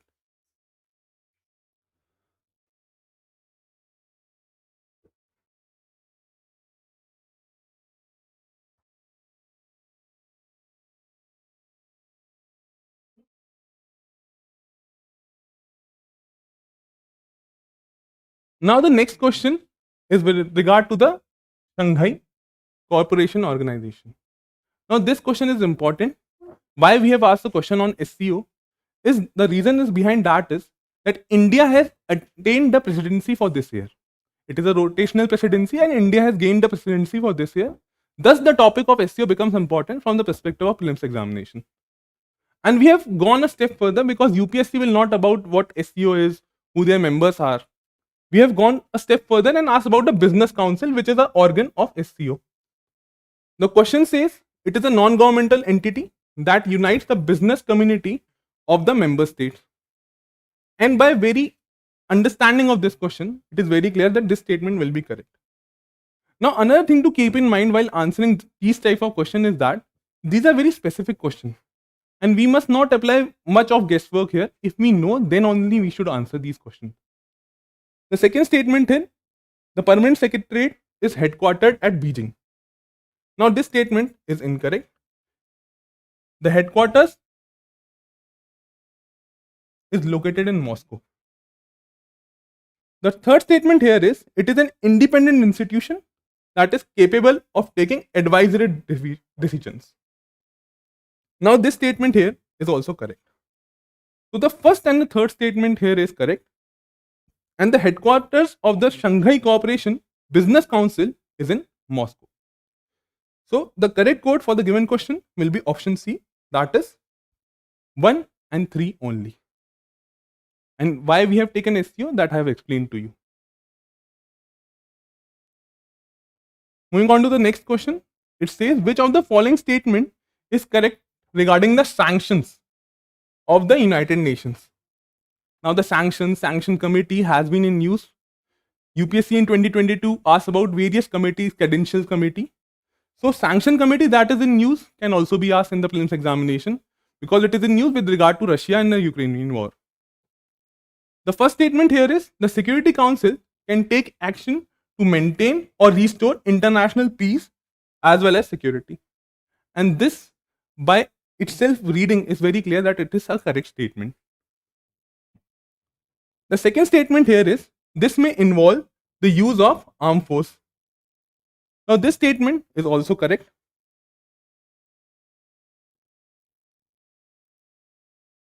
And the third statement here is the sanctions committee is chaired by a permanent member. Now this statement is incorrect, as the sanctions committee is chaired by a non-permanent member. And this can only be answered if we know correctly about the sanctions committee. The correct answer is statement option A. Moving on to the next statement. Moving on to the last question. It talks about the Wassenaar arrangement. Now the Wassenaar arrangement is in use because India again has gained the presidency of this Wassenaar arrangement. Starting from 1st Jan 2023, India has attained the presidency for the Wassenaar arrangement, and that is the reason we have asked the question on Wassenaar arrangement. The first statement here is it is a multilateral export control regime that transfers of conventional arms, dual use goods and technologies. Now this statement here is correct. The second statement here is it operates on a voluntary basis and the decisions are made by consensus. This again is also correct. And the third statement here is both India and China are the members of the arrangement. Now this statement here is wrong. China is not the member of Wassenaar arrangement. Wassenaar arrangement basically has 42 members and India was the last country to join the Wassenaar arrangement in 2017 as the 42nd member. So only statement 1 and 2 here are correct. And the correct code is option A. So these were the questions from the IAS section and the science and tech section. In 67th question, they say in answer it is written that they cannot use arms. I'm sorry. I was about to come to that section. I have mispronounced it. They are not authorized to use armed forces. Sanction committee is not authorized to use armed forces. I mixed it with another question. So the correct answer will be C. That is one only. They are not authorized to use forces. Plus, it is chaired by a non-permanent member, not a permanent member of Security Council. So these were the questions from the IR and the Science and Tech section. And I think it will be very clear how you can attempt even if you are not knowing. Be prepared for the third pre-prediction and continue your preparation on the same lines. So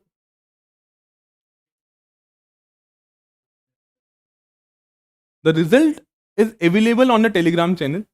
You can download your result from there as well as the answer and the test key. So you might be able to solve all the other questions as we have not taken all the questions. We have taken the conceptual question and also told you the reason that why we have taken such questions. Thank you.